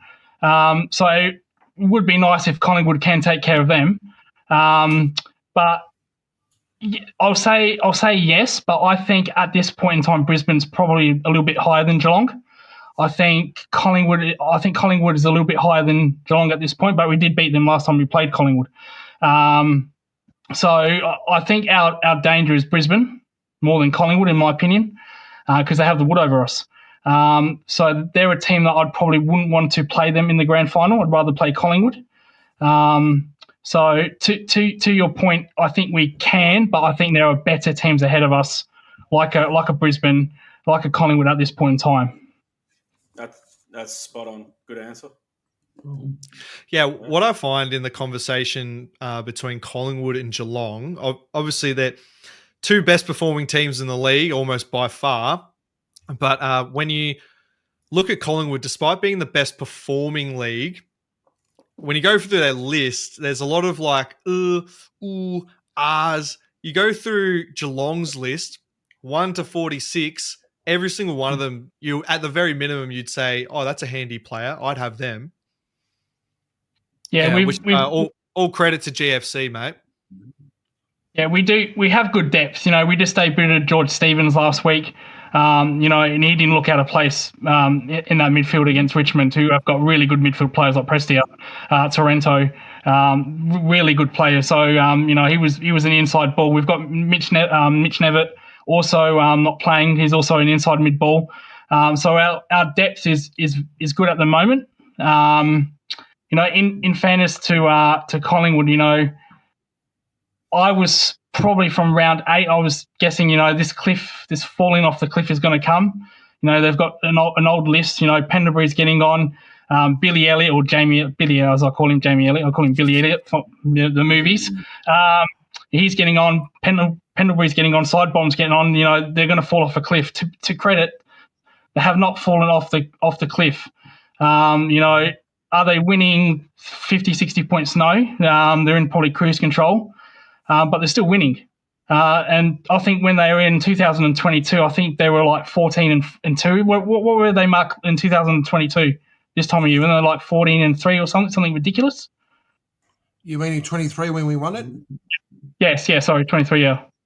Yeah. We were once we had we got down around 17, and that's where everything started to go downhill for us. So, when you're comparing both seasons. At the moment, we're probably at, we've got that ability to say that, we don't have the injuries that we had in 23, but I think this year we've got enough depth to be able to rest certain players. And we did that last week. And then against Carlton, we brought in a couple of our big guns. And I think that's the luxury that we're having at the moment, is the ability to be able to change players around, and that's been a real important thing for us. So, and you hit the nail on the head. You hit the nail on the head. Not that you want to, but you can afford to lose a couple of games. We hit the word on the nail on this show. We hit the word on the nail. The word on the nail, yeah. So, it's a luxury that we've got at the moment. We're cruising. At the moment we're sitting there quite comfortably with 2.5 games ahead, and for us, it's, can we afford to drop a game? Of course we can. But the question is, do we want to? I think it's going to be a real test for us this week, playing up in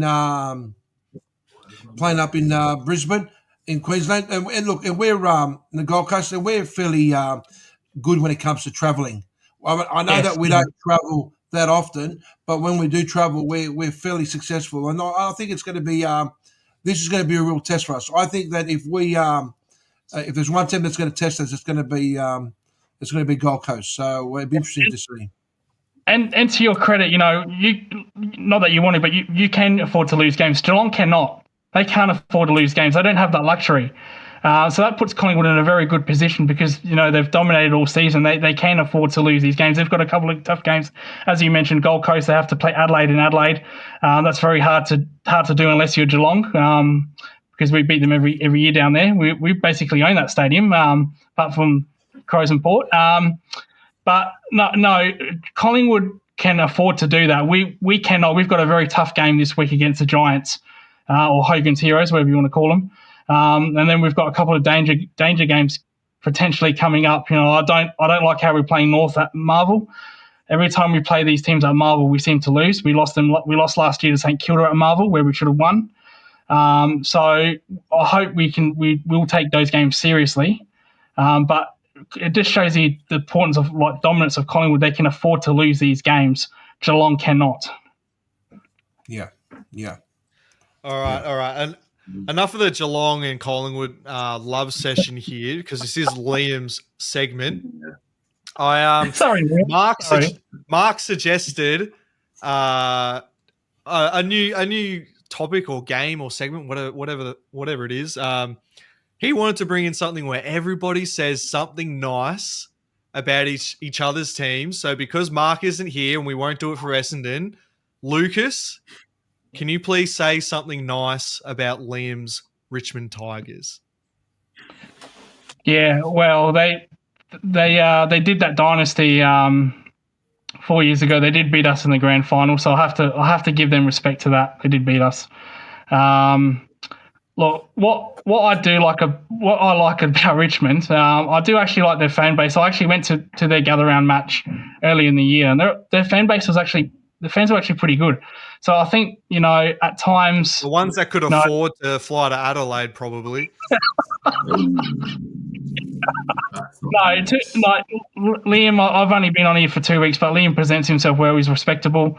And I like his opinions. So I think that members really drive Richmond, or all clubs really do. But I really do like their fans. They've got good banter. So yeah, that's what I really like about Richmond. Their passion, their fans. Yeah.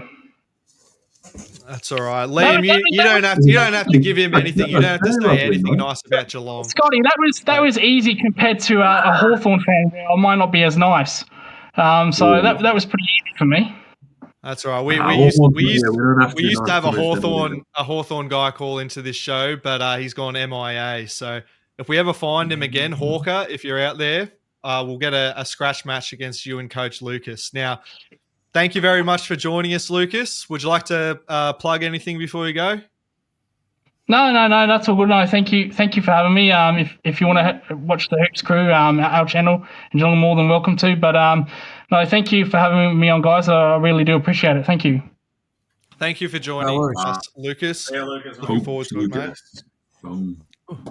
Yeah, we love you, Lucas, even though Geelong's, you know what they're like. Now, this is what we've all been waiting for, fellas. The game of the round.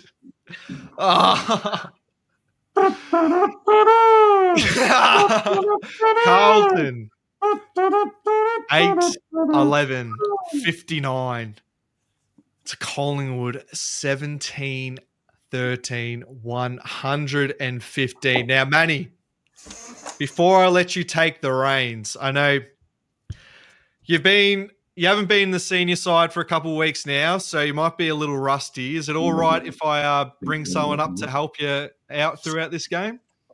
Look, Scotty, you can bring whoever you like on. I know that Rocco has got no face. If he's got face and you know where he is, tell him if he's got guts, if he's got to come on board and face the music, even for 5 minutes, mate. I'm telling you, it's a poor excuse. Poor excuse. Where is he? Wow. Yes. We're- Yes. You want to back those words up, Manny? You've spoken them into existence, mate. Hello, What's going everyone. on here? Before I waste my time with you, Manny, just want to say that Scotty Tompkins, what a job, Like I said to him, can you help me out? And I think I'm going to find it hard to get back on, mate. This bloke here is a star. And then fucking No. I'm like in a fugue. I'm in a fugue state right now. I don't even know what's going on. You're bringing a class to this show that I could never bring. I could never bring this sort of class to this show. And then Bo, the new star of the Jumper Punch, mate. I'm glad you're wearing your rainbow hat ready for in 2 weeks' time. Well done, mate. Respects rounds all the way. Well done, mate. You're doing a great job there, mate. Nothing to say. And then I've got Liam there. Liam, you are such a star. You know that while the cat's away, the mice will play. I could see you trying to do an impression of me before and making fun of me. Well done, mate. Don't worry. I've been watching. I saw that. Well done. Mate, I've been working on it, mate. It's because it's that iconic, was mate. funny, man. I was sitting here Mate, I love it. It's a laughing my it's a head off. quote, That's mate. fantastic. Oh, can I just say something nice quote, about I'm going to get it Richmond? on a shirt or something. Can I say something nice about Richmond? You got a good theme song. That's about it. Move on. And now we've got Manny. I'll take it, mate. What are you talking about? You knew that if I come on, what have you got to say? What are you going to say? Do your stupid things. Did you go to the game? Well, Did you know go they to went the game? You know they You went to did go to the game. Well, I'll just let everyone know. Manny reckons he went to the game and he was eating salmon. What the hell was going there? You're eating salmon at the MCG, were you? I certainly was. Yeah. You were Hey, eating but, salmon. in his but- charcuterie board. But we're not interested about what I like to eat, mate. As you can see, No, I am. I haven't missed out on too many. I haven't missed out on too many dinners. Now let's not move away from the topic at You hand. don't run the show. I'll take you off. I've still got Hang on, control. mate. Shut Hang on, up. let's- Now listen to this, You're a mate. I'm guest, gonna tell you mate. something. You're a Manny, guest. I swear to Scotty's God, running the show. I swear to God, I'll take you off. Don't I swear at swear me. to God, shut up. Don't swear at me. I'm sick of you've been having a free reign all show because Scotty is such a wonderful and nice person. And hello to Mama Hang on. Tompkins. She's Hey, in the Scotty, chat. Scotty, have you got a complaint about me, mate?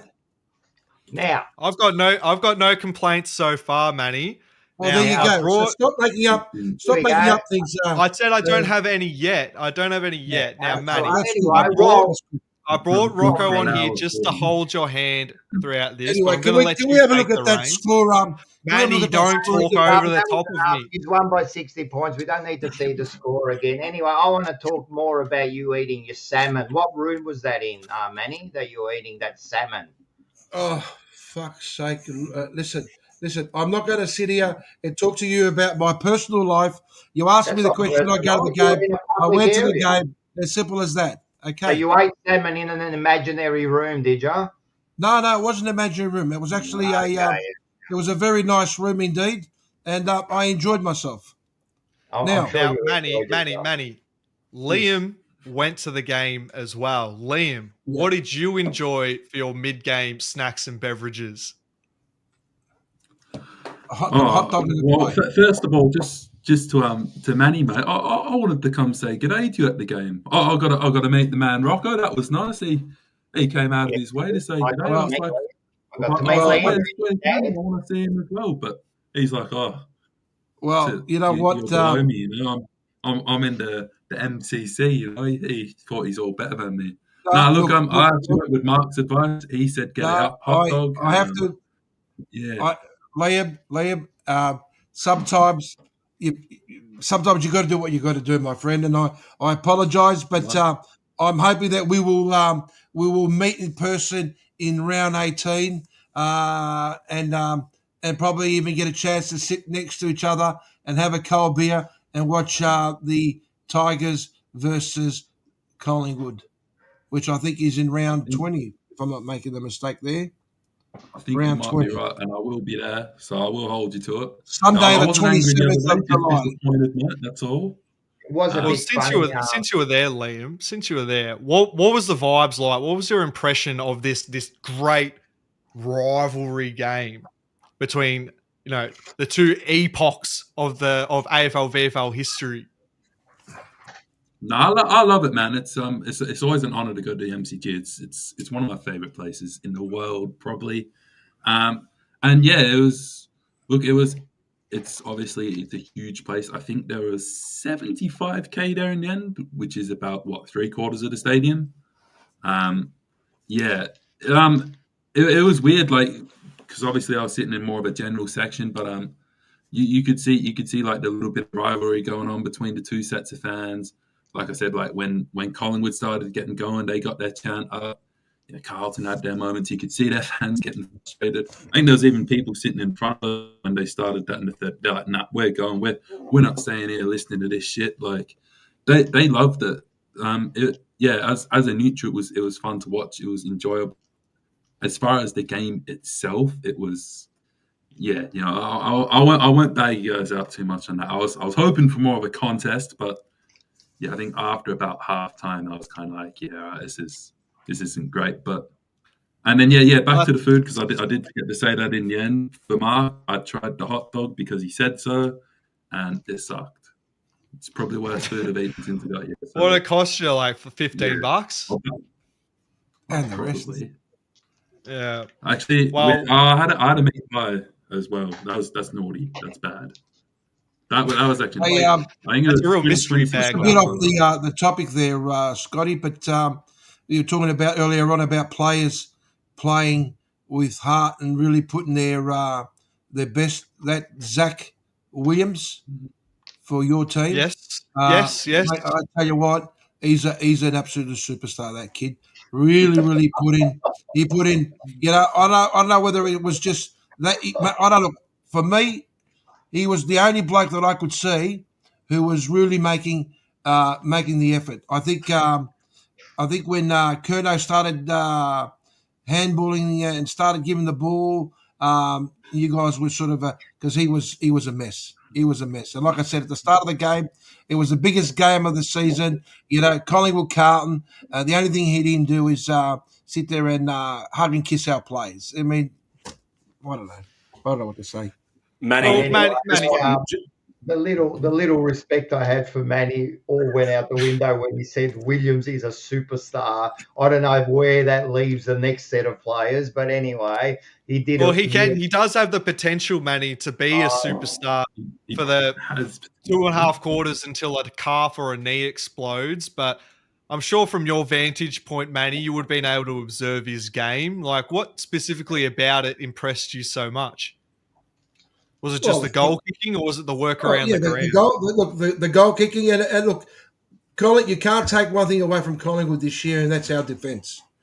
Our structure, our defensive structure has been up there, and full credit to him. He actually, you know what? He put on the fight. He put on the fight. I mean, look, okay, maybe I've overused the word superstar, but he actually had a decent game. He actually had a decent game, So, like I said, to me, he was the one that stood out for your team. That's what I'm saying. Overall, I mean, the first quarter, it was a close one.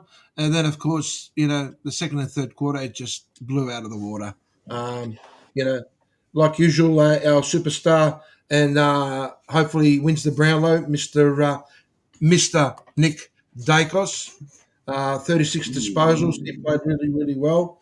But now, are you still eligible for the Brownlow if you're an eye-gouging little dog, or? Oh, that's nice to say.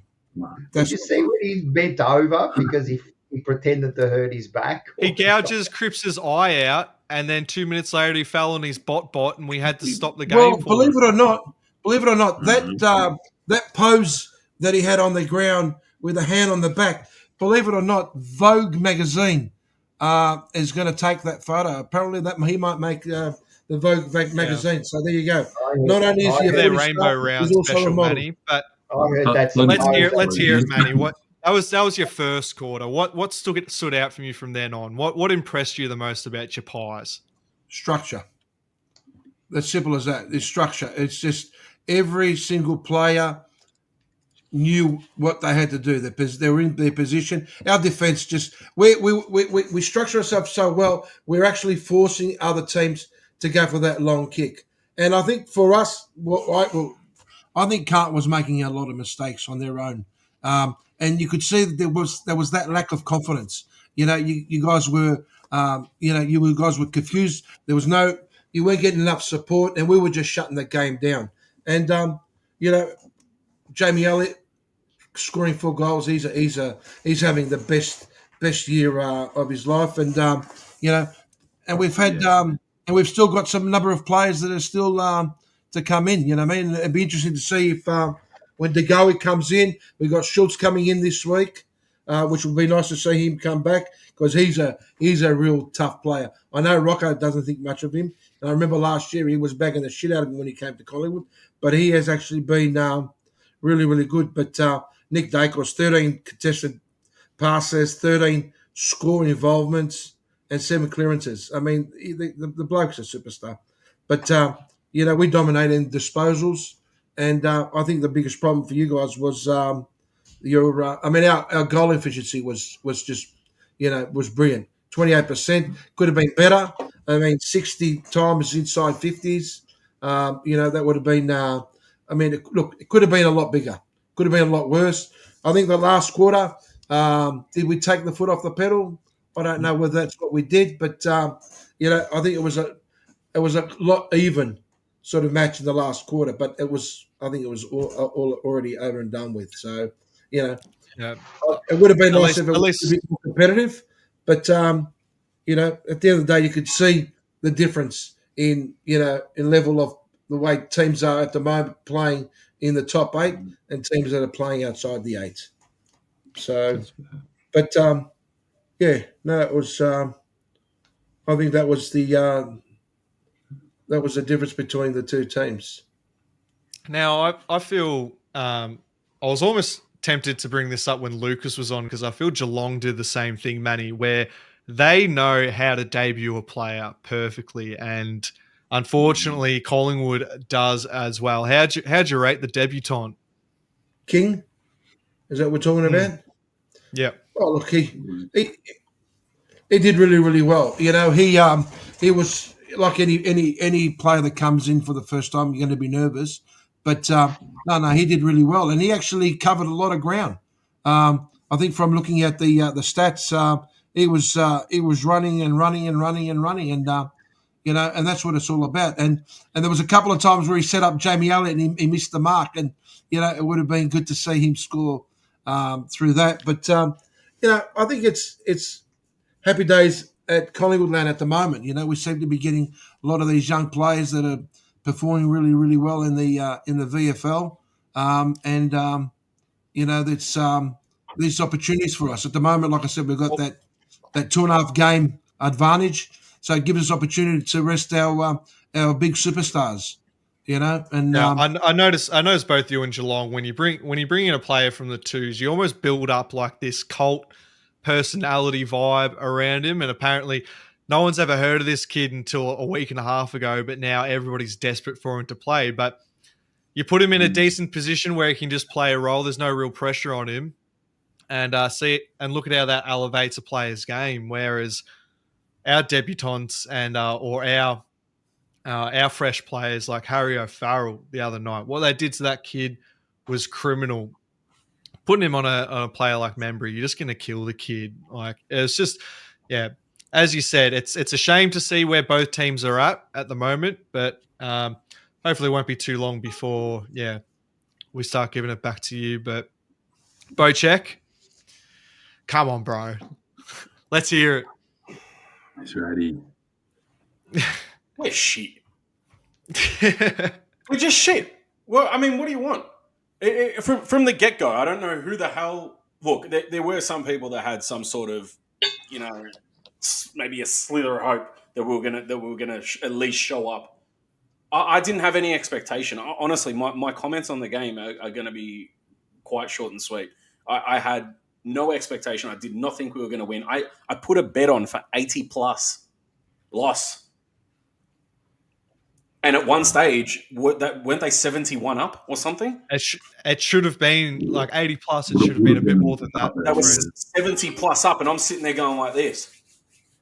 And I thought, hang on, I didn't even feel guilty. Why? Because I've learned that this entire season has just been expect less, and you won't feel crap.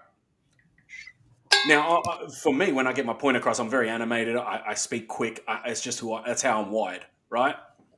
And it may seem like it's, you say you don't care, but you do listen to you and all the rest of it. Yeah, sure. But that's about fixing the club and so on and so forth. About the actual games themselves, I said it to Rocco and the boys the other night. There's no, if we kick a goal, I don't care. Yeah. I had that from round 2 onwards. I've sat there like that. I can't even. Round one. Oh, well, yeah. From round 1 onwards, I'm sitting there saying that's just ridiculous. You know what I mean? I mean, people. I see one comment there. I think that's from your mum about being disloyal for betting against your own team. At the end of the day, business is business, and Carlton knows how to do that very well. Right? I'm running a business too. Right? So yeah. I don't care. Whether I bet on Carlton or I bet against Carlton doesn't affect the result. Right? So at the end of the day, right, I don't expect anything from this team. So it's incredibly easy for me to sit back and go, I mean, look, if you really want something about the game, right, they are light years ahead of us. In terms of, it's so wild. I don't know the last time I looked at our team in the forward line and said, if they mark it, it's a goal. Don't worry about it. Jot it down. Yeah? I can't remember the last time. I look at their forward line and go, if Elliot gets this, I don't even care if it's 55 out on the boundary. He'll probably kick it. Oh, yeah. Yeah. If my check marks, I know. I don't even sit there, and I watch. I said it to the boys the other day. I watch every single AFL game every single week, not just Carlton games, right? And I'll sit there and just watch how they play, and sometimes you just want to watch good footy. You know what I mean? So it is a real worry when you look at our team and you think, are they gonna complete the handball? And then you look at someone from Collingwood, and I mean, I look at Wiedering. When do we ever see what Darcy Moore did to us, and he's been doing it all season, where he just carries from the back line and just goes, and then he'll set up an entire play. It could be no more than 2 or 3 kicks, and they're already down there, and Elliot's having a shot at goal. We can't do stuff like that. Well, what do you think? What about this though, Bocheck? Well, I expect nothing. Sorry, Bocheck. I've heard all week people say, the first quarter it was even, or like first quarter they put up a fight.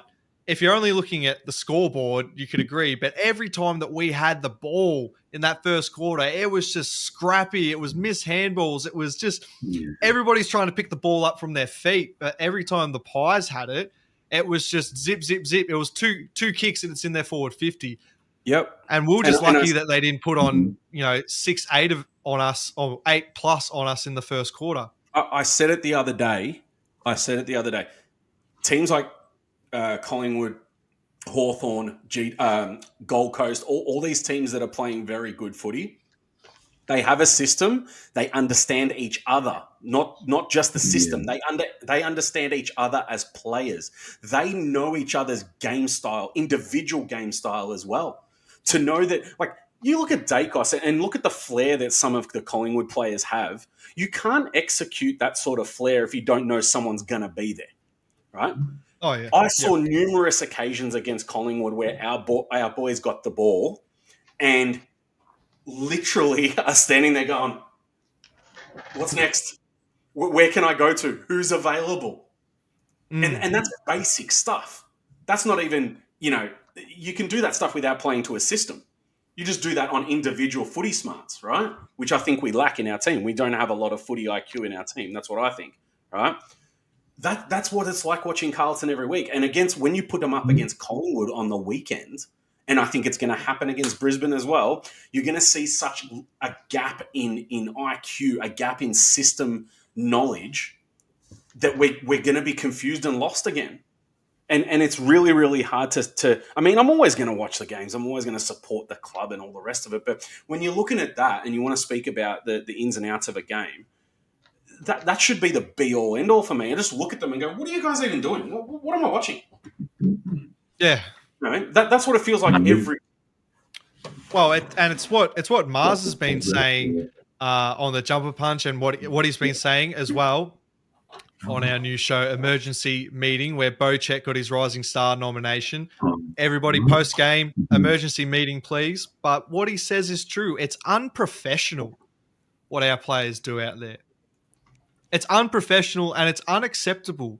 And unfortunately, when you go up against these teams like Collingwood, and we will against Brisbane tomorrow night, it shows the stark difference on every possible metric and level that you can assess these players on. They're just not at the mark. They're not even doing the bare minimum. They're not. And we were saying the same stuff when it was under Teague. We were saying the same stuff under Bolton. And it actually was more so than saying, how can you not execute basics? You want me to say something nice about Collingwood? Everything I just said. And it makes you sick, doesn't it? It makes you sick. It's wild. So, Bo, you said that we've seen it the last few coaches. So that's the case. What's the common denominator? Why we keep not being able to hit a target? Why can't we keep our structure? Why is our structure all over the place? Why are players dropping their heads when it gets too hard? Why? Yeah. What's the common denominator then?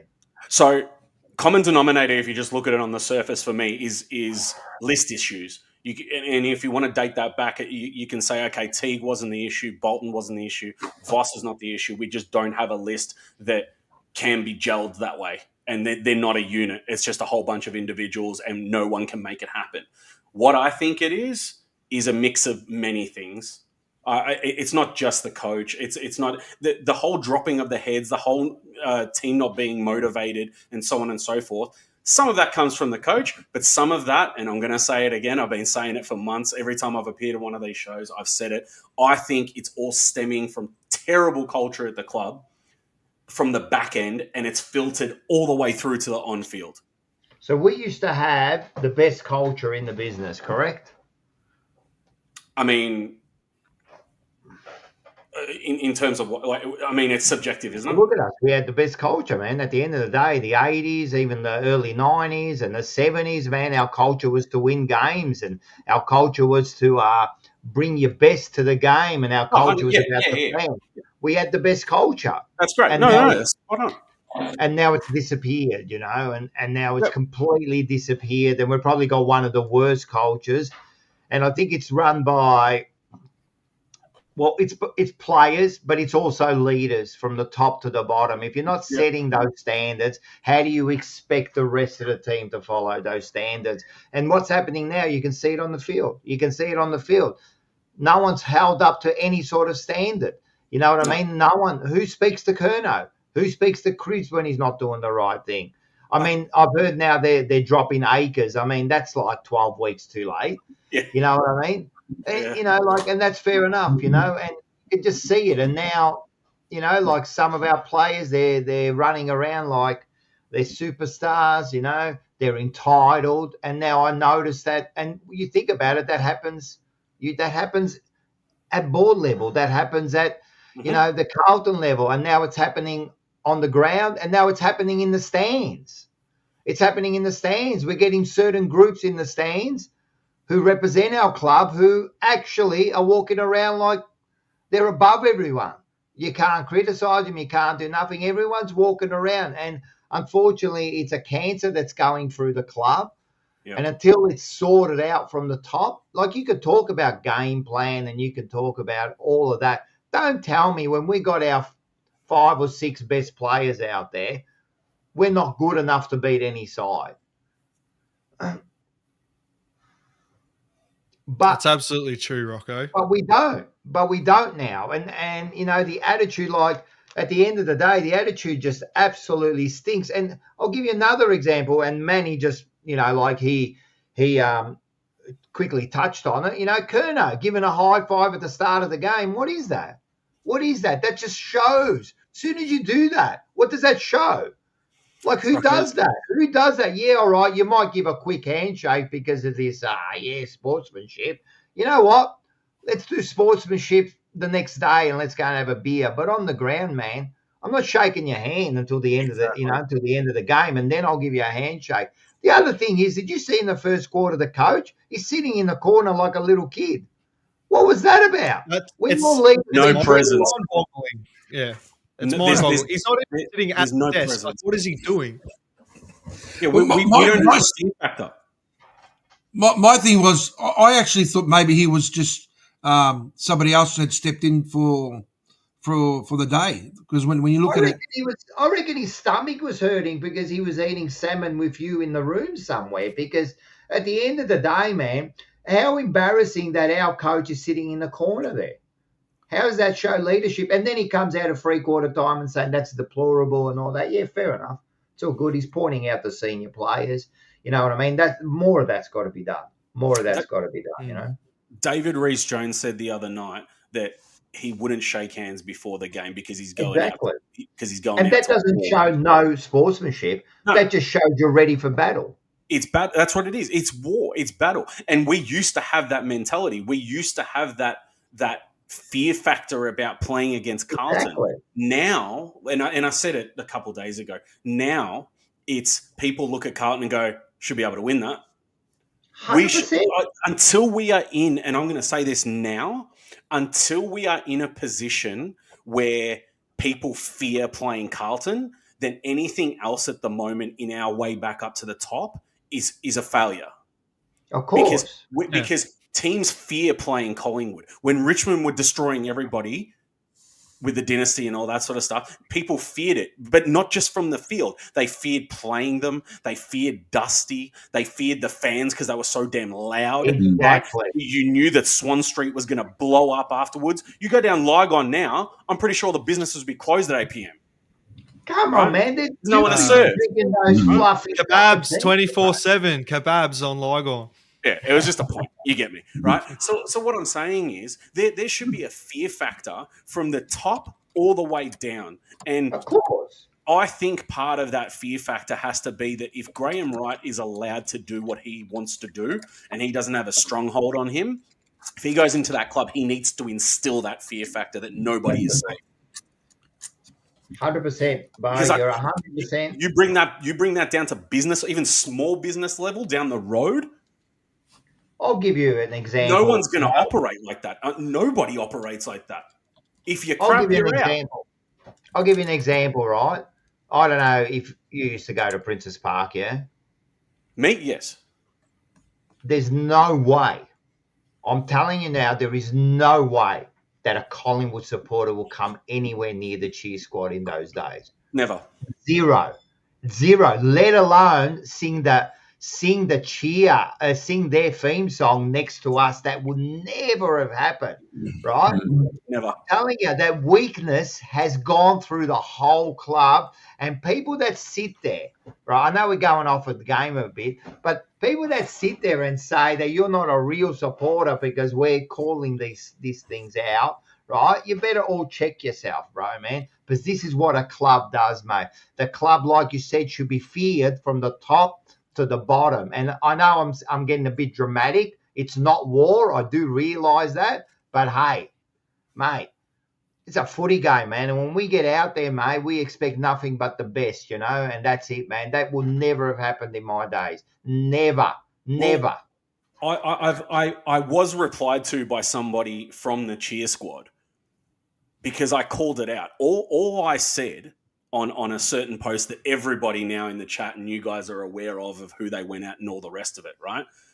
And all I said was that whether it was the bay next to the cheer squad or they infiltrated the cheer squad bay, all I said is that that's not on. Allowing people to chant that over you and you just sit there and take it, all that's being asked is that you give it back. That's how banter works at the footy. You guys go, we're going next, and then at the end of it, you're all going to walk up and have a laugh and you all go home, right? 100%, This isn't Partizan versus Red Star in Serbia over here where you go to the car park and kill each other, right? This is the AFL, okay? It's banter back and forth. And at the same time, she's come back at me, and this wasn't our favourite friend that we all talk about. This was somebody else, right? No, it wasn't her. This was somebody else. They said, we are a dry bay, okay? We're a dry bay, and there's children in our bay. That was her excuse as to why there's no back and forth. And I thought, you've got to be kidding me. So you're just going to allow the noise to go on top of you, and they're basically within your bay. I don't even care if they're next to you. Do something, man. Show something. Show that, we are Carlton. 100%. Well, that's a fair enough excuse. You've been gifted these premium seats and your own bay. It comes with responsibilities. There was kids in the bay, sitting in the bay. That's a good enough excuse. I'm surprised. Were they serving you guys latte by any chance? No, they were serving us the salmon that you had in your room there. That's what they were serving. But you're absolutely right, man. It's got nothing to do with the kids and all this. I mean, that is now just an excuse, bro. We're talking about standing up for yourself, mate. I'm telling you, this is a Carlton Football Club. Remember what Kernahan said? This is Carlton, fuck the rest, mate. And that's what we've lost now. Yeah. That's what we've lost, and it's going through the club, mate.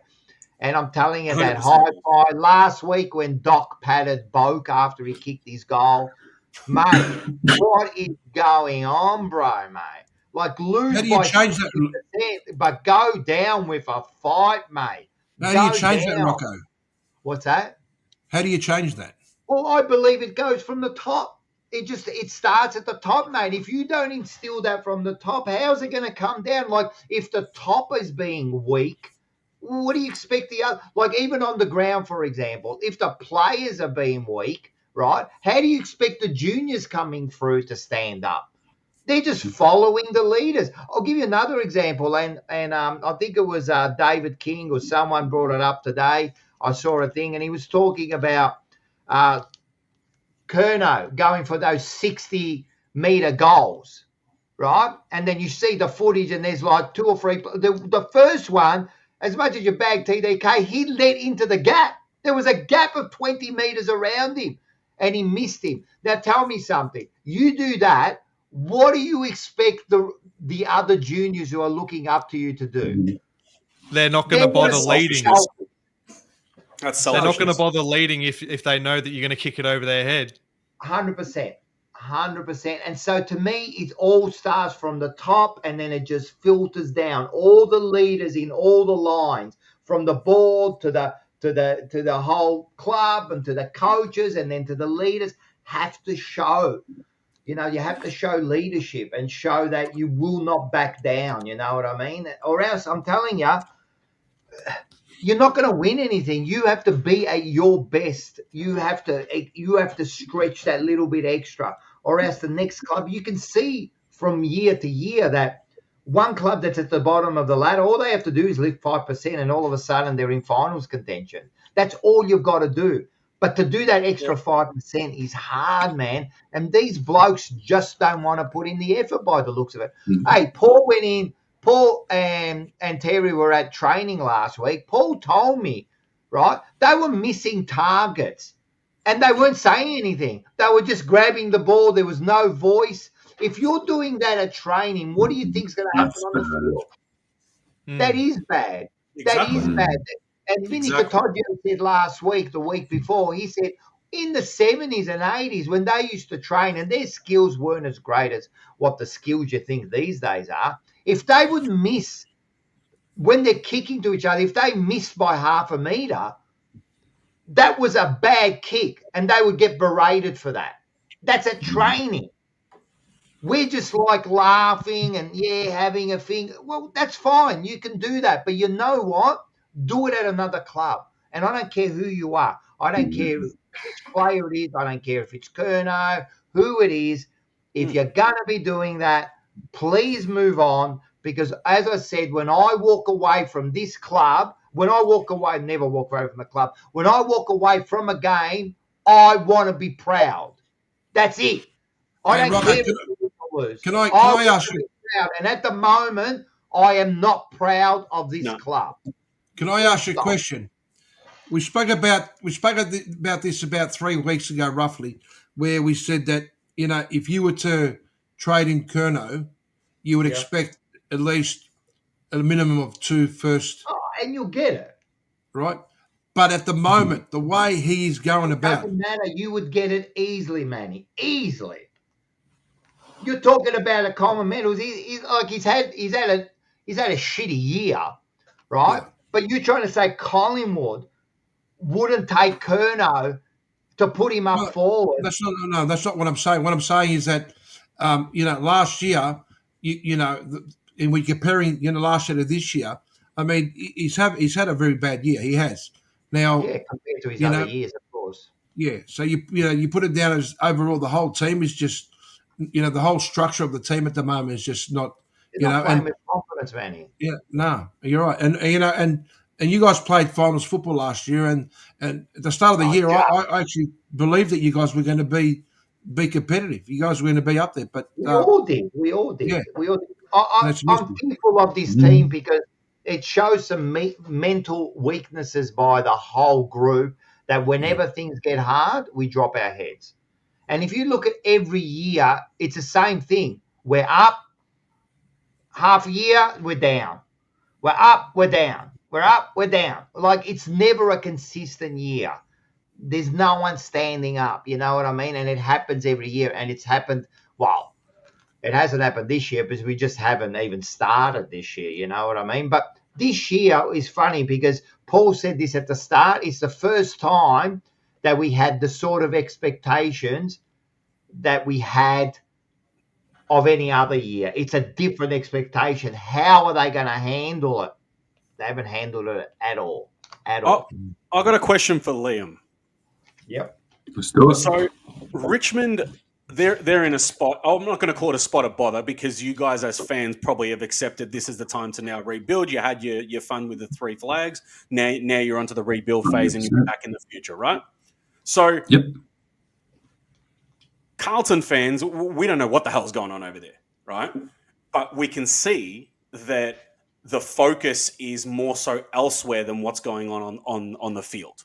At least that's how I feel. I'm not going to speak for others, but it keeps coming up that we're so concerned about our sponsorships and our business deals and social media, TikTok dances and all that sort of stuff, right? Whereas you've got Richmond who are going through a rebuild. Do you feel or have you ever felt or seen from your club that the focus has been anything other than making this team good again? Or do you feel like they're more concerned with off-field stuff the same way we are? Because I don't see what other clubs do on their social media and all that sort of stuff. But is the main focus point of Richmond to develop a great team again, or is it to be the best business in the AFL?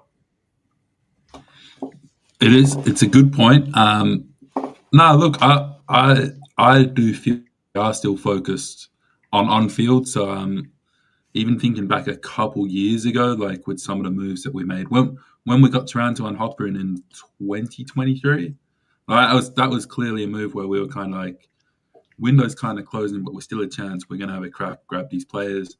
Now, obviously, we can see that we're in the presents it. That's our focus. Where a lot of our content is supported by these younger guys, really pumping up, what they're doing. Like Taj Houghton, we've seen a lot about him this week on the media as well because he played a good game in the BFL. He's pretty close to a debut. A lot of it's about how someone like Harry Armstrong, who got injured earlier in the season's recovering. So I mean, I can grab it up now. I've probably got the Facebook page pretty close. But as far as what I see from content that we post, it's mainly about the players. And you're speaking about milestones earlier. That's the first thing that's popped up. It's the man Nick Voston's playing 250 this week. They've got a video package up. They had a post earlier. They had a little thing on the story. From what the second one, from what it's. Damn. We losing? Okay, is things going? I think so. But that's interesting, by Liam. See the I difference? think my screen is cooking it. Hey. Oh, we're back. We Yeah, got him back. when he's That's just very now that you're interesting. back. Just now that you're back, Liam, I just want to quickly cap Sorry, boys. kind of this all off. Even during your dynasty, how many of your players were managing their own, say, clothing brands and business opportunities?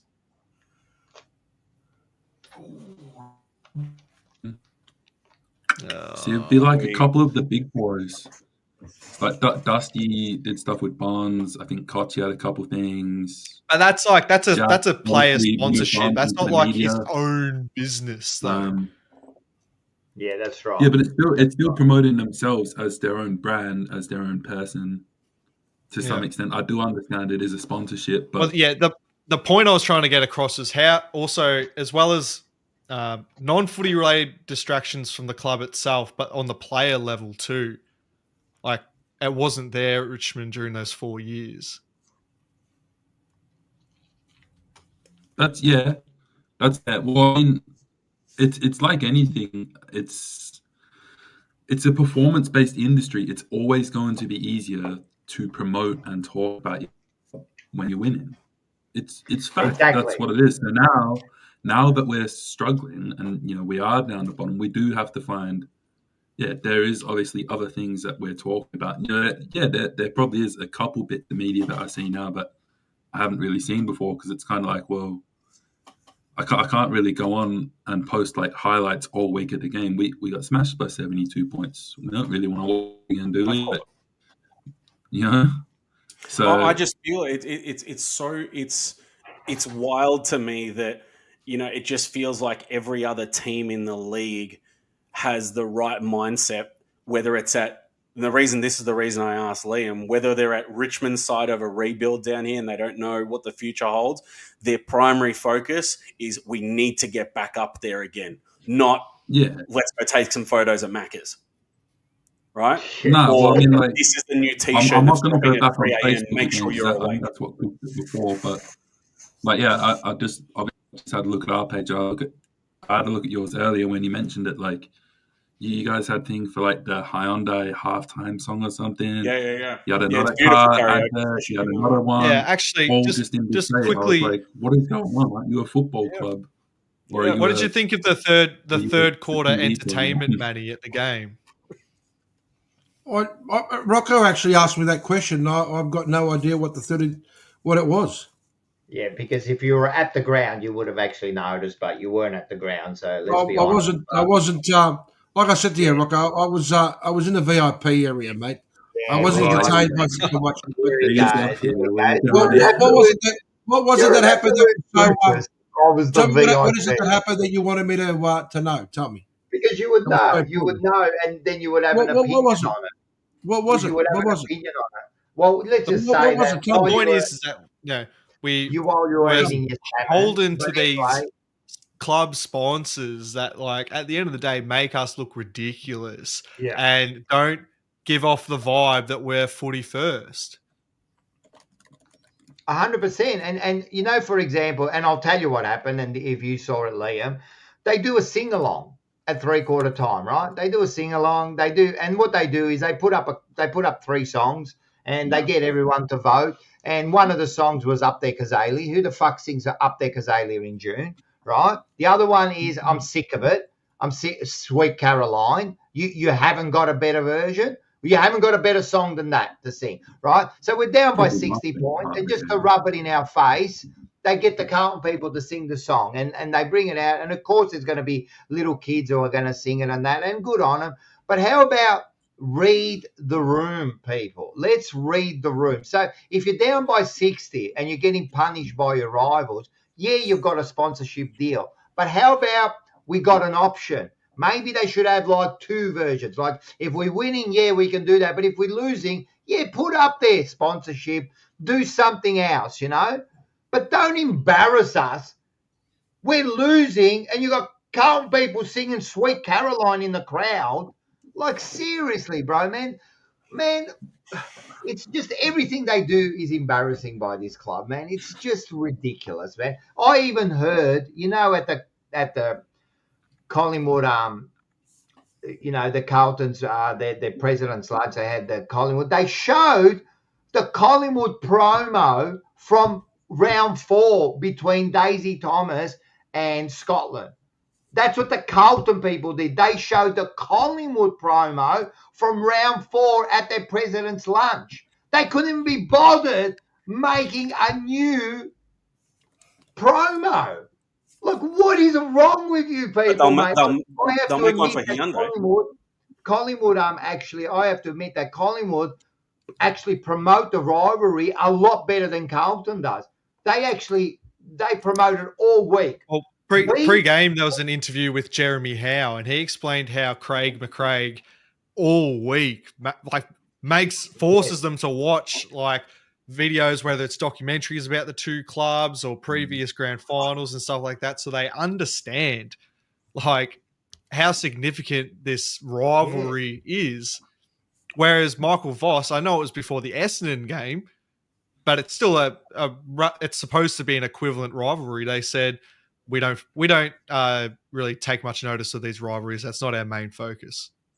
Look at my dog. They're playing buddy adverts. That's how they stand there. That's how they stand. Voss is allegedly a lifelong Carlton supporter, and we always talk about how like every time we bring on a new player, it's always said boyhood blue and all that. Like it just doesn't get across at all. It's embarrassing. Look, and we've got to start again. And you know what? You know, like there's going to have to be changes. You know what I mean? There's going to have to be changes, and they're slowly going to happen. You know, and it's not one thing. It's going to be a few things. Do I think it can turn around real quick? Yeah, things can turn around real quick if you do the right moves real quick. How are you, Lana? We love you, Lana. Yeah, things can turn around, but when I look at it, I go, let me think, right? What gives me confidence in the recent past that that's going to happen? And I can't find anything.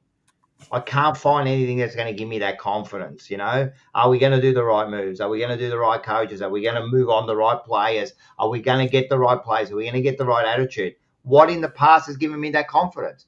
Nothing. Yeah. Let's hope that it does work out, you know what I mean? And look, I'm sure it will turn around. When? Who knows, man? Who knows? I can tell you right now, I call it far-fetched, call me an idiot, whatever you want, right? 9th of the 7th, 2025 is today, right? Yep. We don't see a flag for another 20 years. Nah, you can't say that, Bo. Wait, we're going to get copyright. Turn that off. Turn that off. Yeah, don't go playing music, Manny. You're an idiot. Yeah. What happened? Who's playing the music? What are you fucking talking about? I'm listening to you guys. Well, it's literally Neil Diamond. Don't do it. I know you say I can't say that, but I don't see it happening. I know you're disheartened. Like, really, we can't be that far ahead. 20 years is a long time, but I understand your sentiment. Hey, I took 10 or 30. Yeah, that's true, but that makes it 50 far out. Don't do that to me, man. I haven't got long to go, man. I'm like 50. I'll be 55, man. I've got about 20 years to go before I carker, right? That's be realistic. Definitely not the case. I've got 20 footy seasons. Let's think about it. 75 is about the average age, so let's not kid ourselves. I've got about 20 years. You're trying to tell me I'm not going to see one in that time? That's it. We can't do that, Bo. We can't. I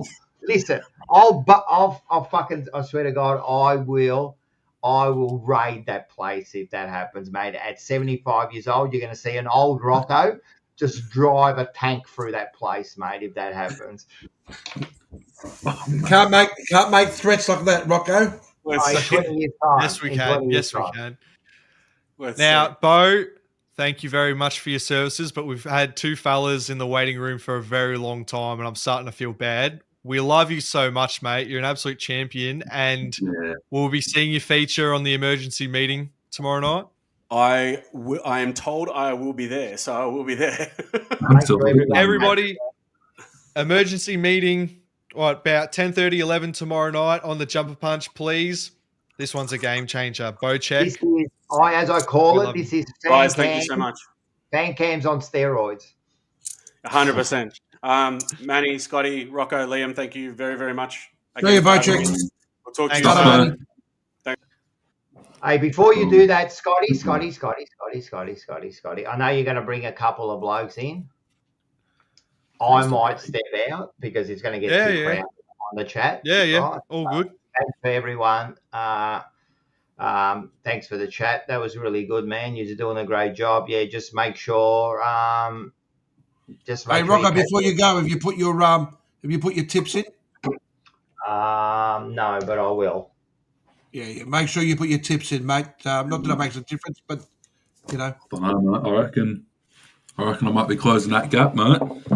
I reckon you did all right this week, Liam. If I saw, You know what? If I didn't tip my own stupid team, I would have had another perfect. you would have got a full score. You're absolutely right there. I was the same. Gee, it was a good TV. Nah. Thanks, guys. I'm just going to jump. I'll be in the back room somewhere having a bit of a look. But all good, Rock. Let me know if you want to come on and do your tips in person. Done. See you, man. Yep. All right. Catch you, mate. Thank you. Ciao. Right. Now, last week we did something a bit experimental. We actually tried to even things up. And I know for the last couple of hours we've had 2 blue heads on. So, Manny, you're going to have backup for once in your life. Welcome to the stage. Mixed guitar and ultimate greatness. Welcome to Forever Rivals. We love you, fellas, even though you go for that dog club. Mick Saka, you mean? Mick Saka. Say it No, I thought it properly, was Scotty, mixed mate. guitar. Mick Saka. I thought it was Saka. Mixed guitar it's like you're calling me mixed shit. Yeah. Oh, whoops. Yeah. Sorry, Mick. I didn't mean I'm sure it wasn't on purpose, mate. Well, no, it's basically because that's what Rocco says. So poor Scotty thought that's what it was, but that's okay. It was both Scotty I'm sorry, and mate. I only speak the Queen's English. yeah. Ultimate greatness. Glad to have you, mate. Yeah, no, good. Now, Happy to be here.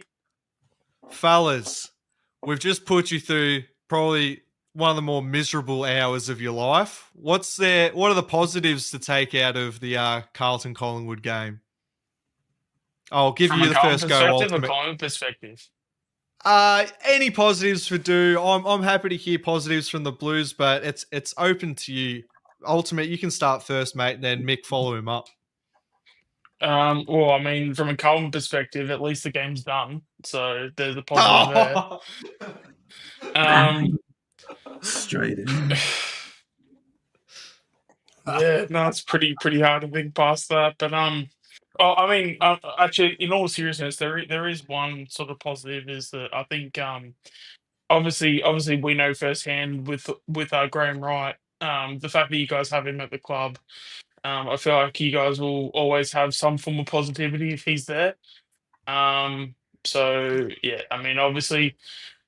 Seeing a Collingwood Carlton grand final would actually be pretty good, personally, just because when you want to enjoy the sport you love, you want to see it at its finest, and I feel like when both of those clubs are up and about in a grand final, I feel like that's probably where AFL's going to be at its peak. Yeah, I mean, obviously it's probably going to take some time to get back up there, but I know obviously firsthand, Graham Wright basically built us from 2020, and we're obviously the club that we are today. So the fact that you guys have got him there, you just got to make sure you back him in, and it might take a bit more time because obviously I don't know if you guys will agree with this take. Mick, put that away. No darts in the show. It's the boss's rules. If I can't have a smoke, you can't.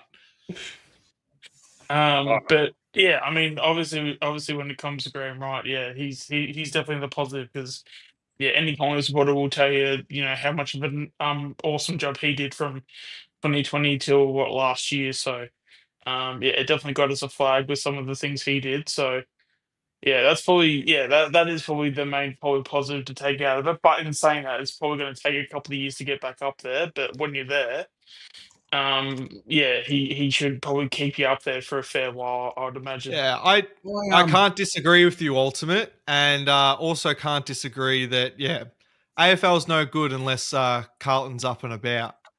Were you about to say something, Manny?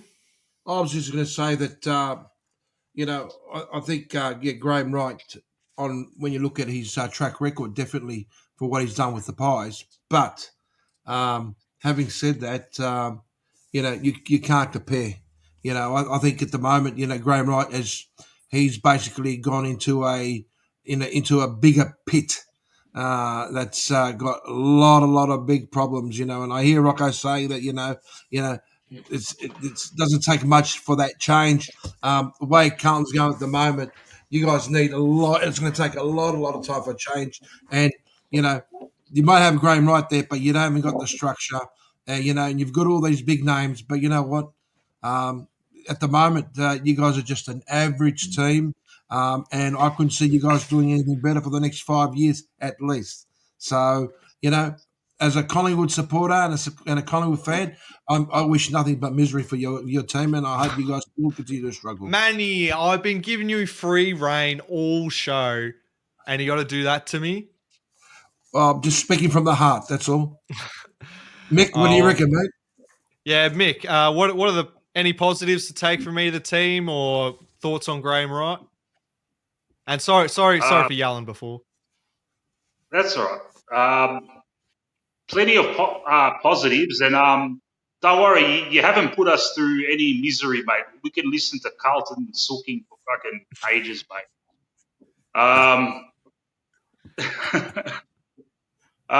What can I say, man?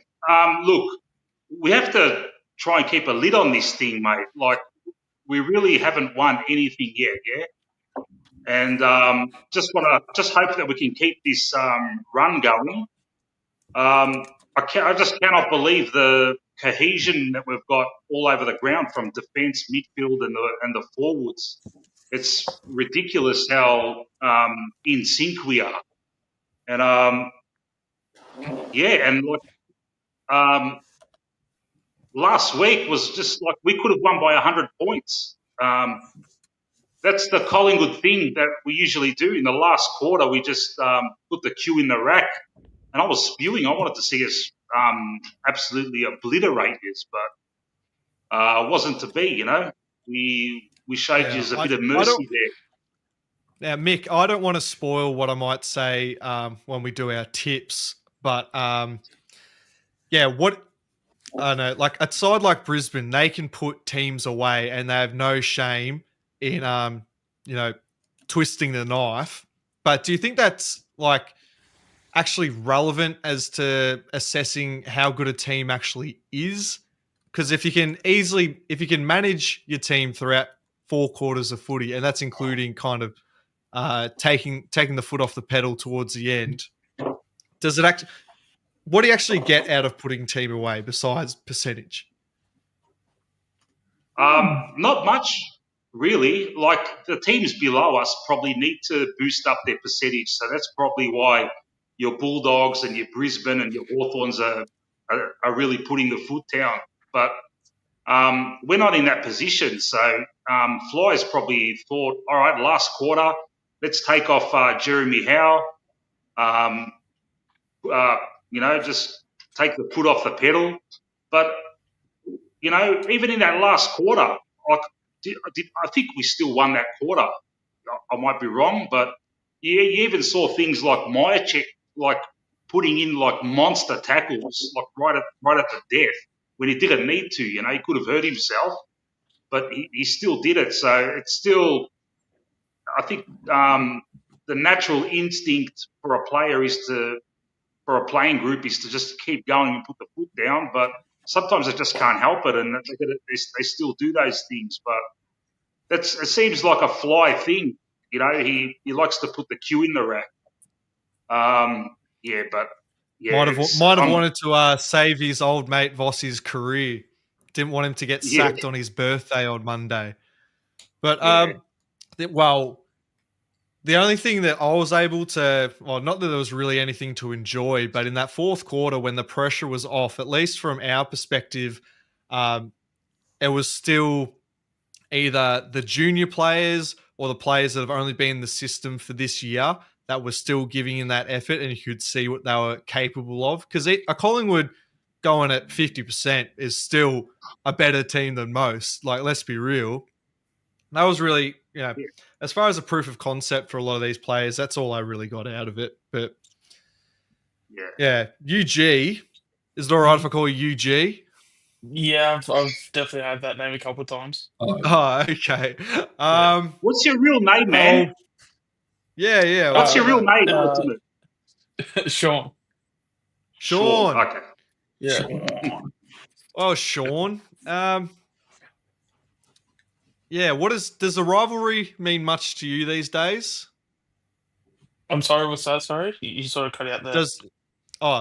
You're a young fella like the five of us. Does the rivalry mean much to you these days? I mean, it definitely used to. Yeah. I mean, I'm 30 at the moment, so I feel like I'm entering my first year of being like a full-grown adult. So No. make it out I'm of what you 31, will. bro, and I'm still just out of my teenage years. Yeah. Yeah. I mean, yeah. I mean, it's yeah, because I feel like there has been a bit of the I don't know, for lack of like a better term, I feel like a bit of the sting has been taken out a bit. Like it just and I try. I mean, there's no kind way to say it, but there's sort of no fear when it comes to playing Carlton. And I feel like if you're gonna have have someone where you're gonna be like facing each other like each year, I feel like you gotta have like the win losses be pretty even. Um, and yeah, and I mean, like, as a kid, it was always it was always there. But I mean, that's because whenever you'd go to like school and stuff, there'd always be kids at the table at during classes and stuff. They'd always be talking about it, and it only took like that one loss, and you'd be like feeling it. Where um yeah, I mean, again, it's probably maybe a bit of a sore topic for you guys, but I feel like you guys probably beat us maybe once every like 3 or 4 years. So whenever that does happen, um, it's sort of like yeah, there's no sting if that makes any sense. And then when I it think it's sort of only been does twice. happen, Twice they've beaten us in the last 14 games that we've played against each other. yeah, well there you go.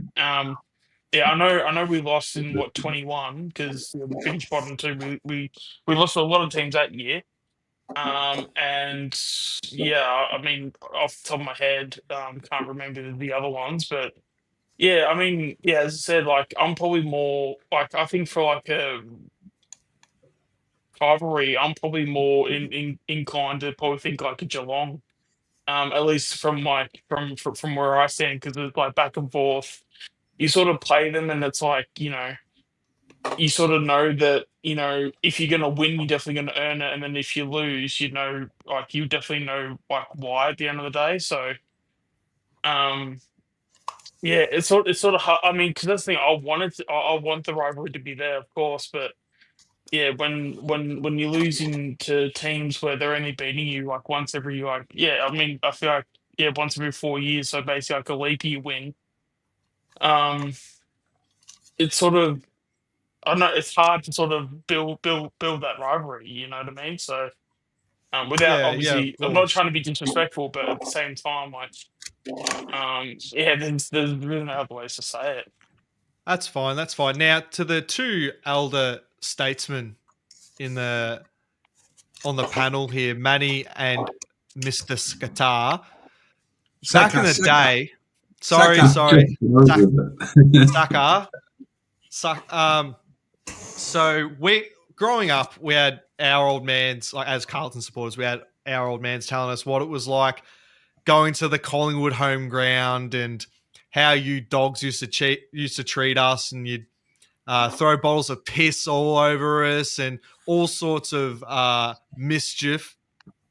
What was it like from your end going to Princes Park or these big games? Or I guess you would have still played at the G then.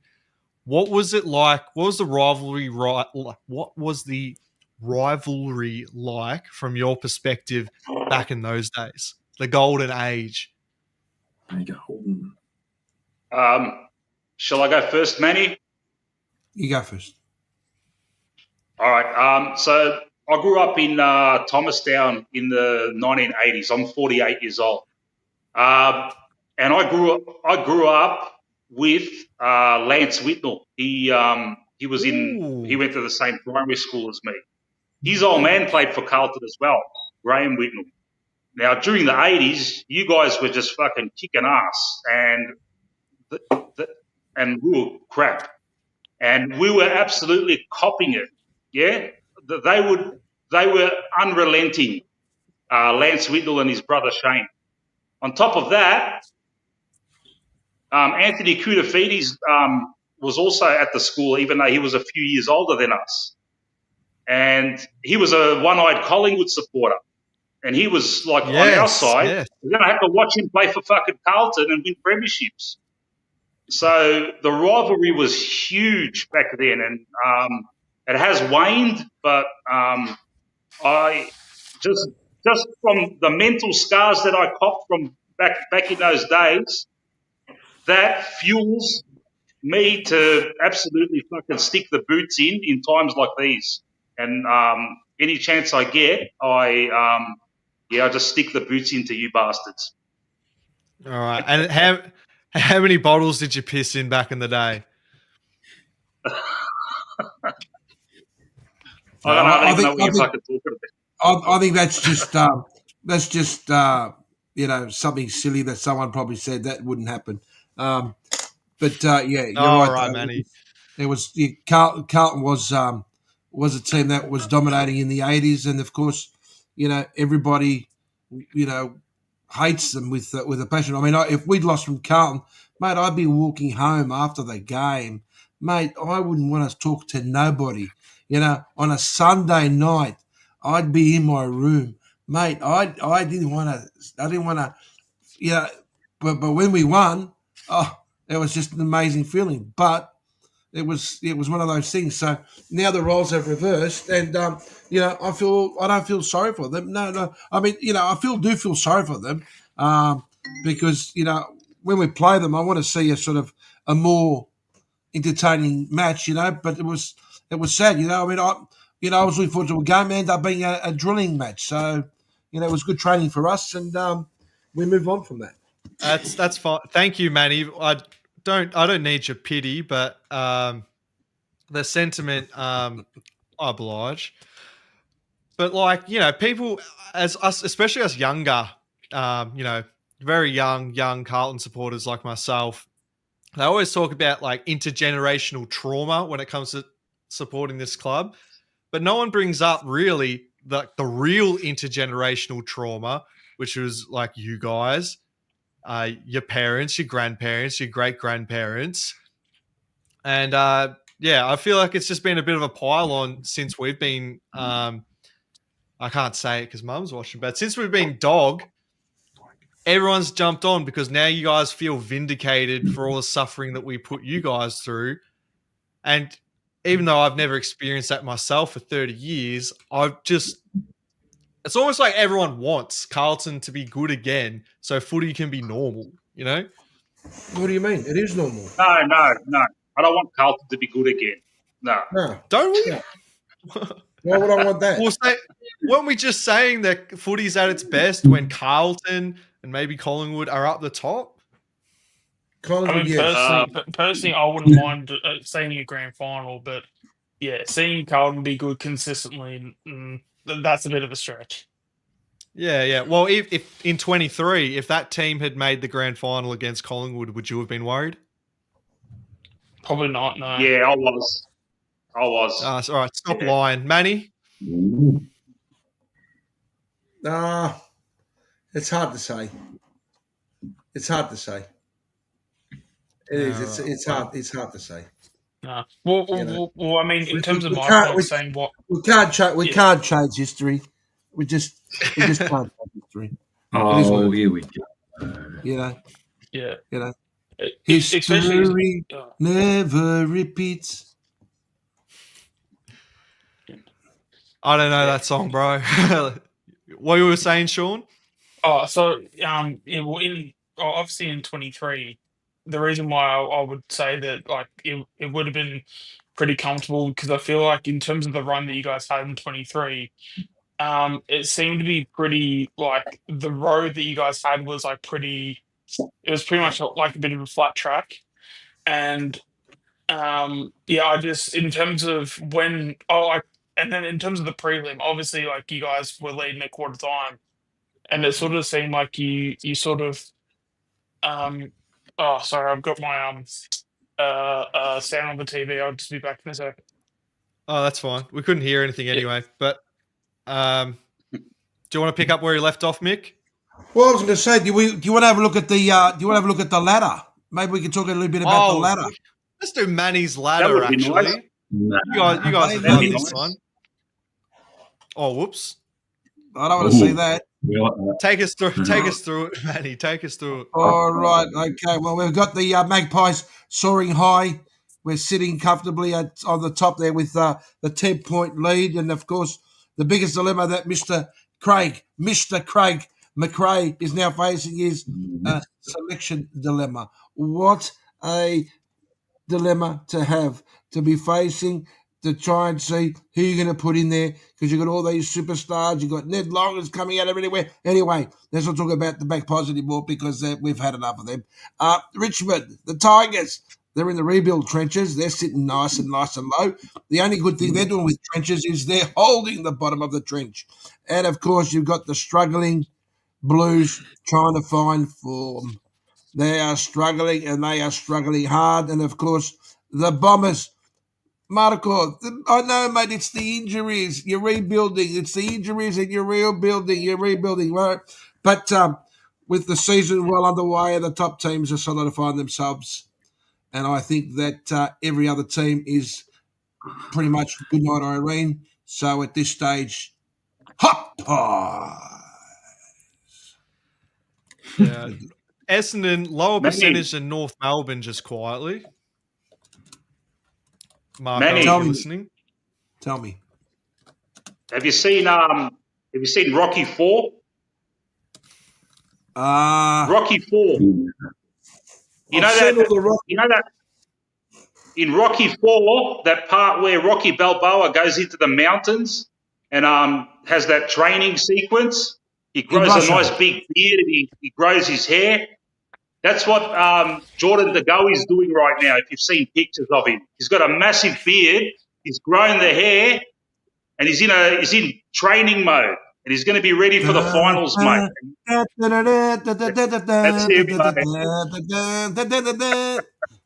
that's right. Yeah, look, it's happy And days watch at the out, moment. mate. All right. look, And he'll I'd rock love- up with the shaved head up because he'll be ready for his follicle test. Don't worry. But I tell you the one thing that was really good to see, and that was Tom Mitchell coming back after 14-month injury, and he actually brilliant comeback. And it's big games like that, Collingwood Carlton, where you're hoping that he's going to lift his game. And I tell you what, 14-month, of no kicking a ball to come back and do what he did, it was brilliant. Yeah. And they didn't respect him, man. Carlton didn't respect him, mate. No. All right. What do you mean by that? You didn't respect him.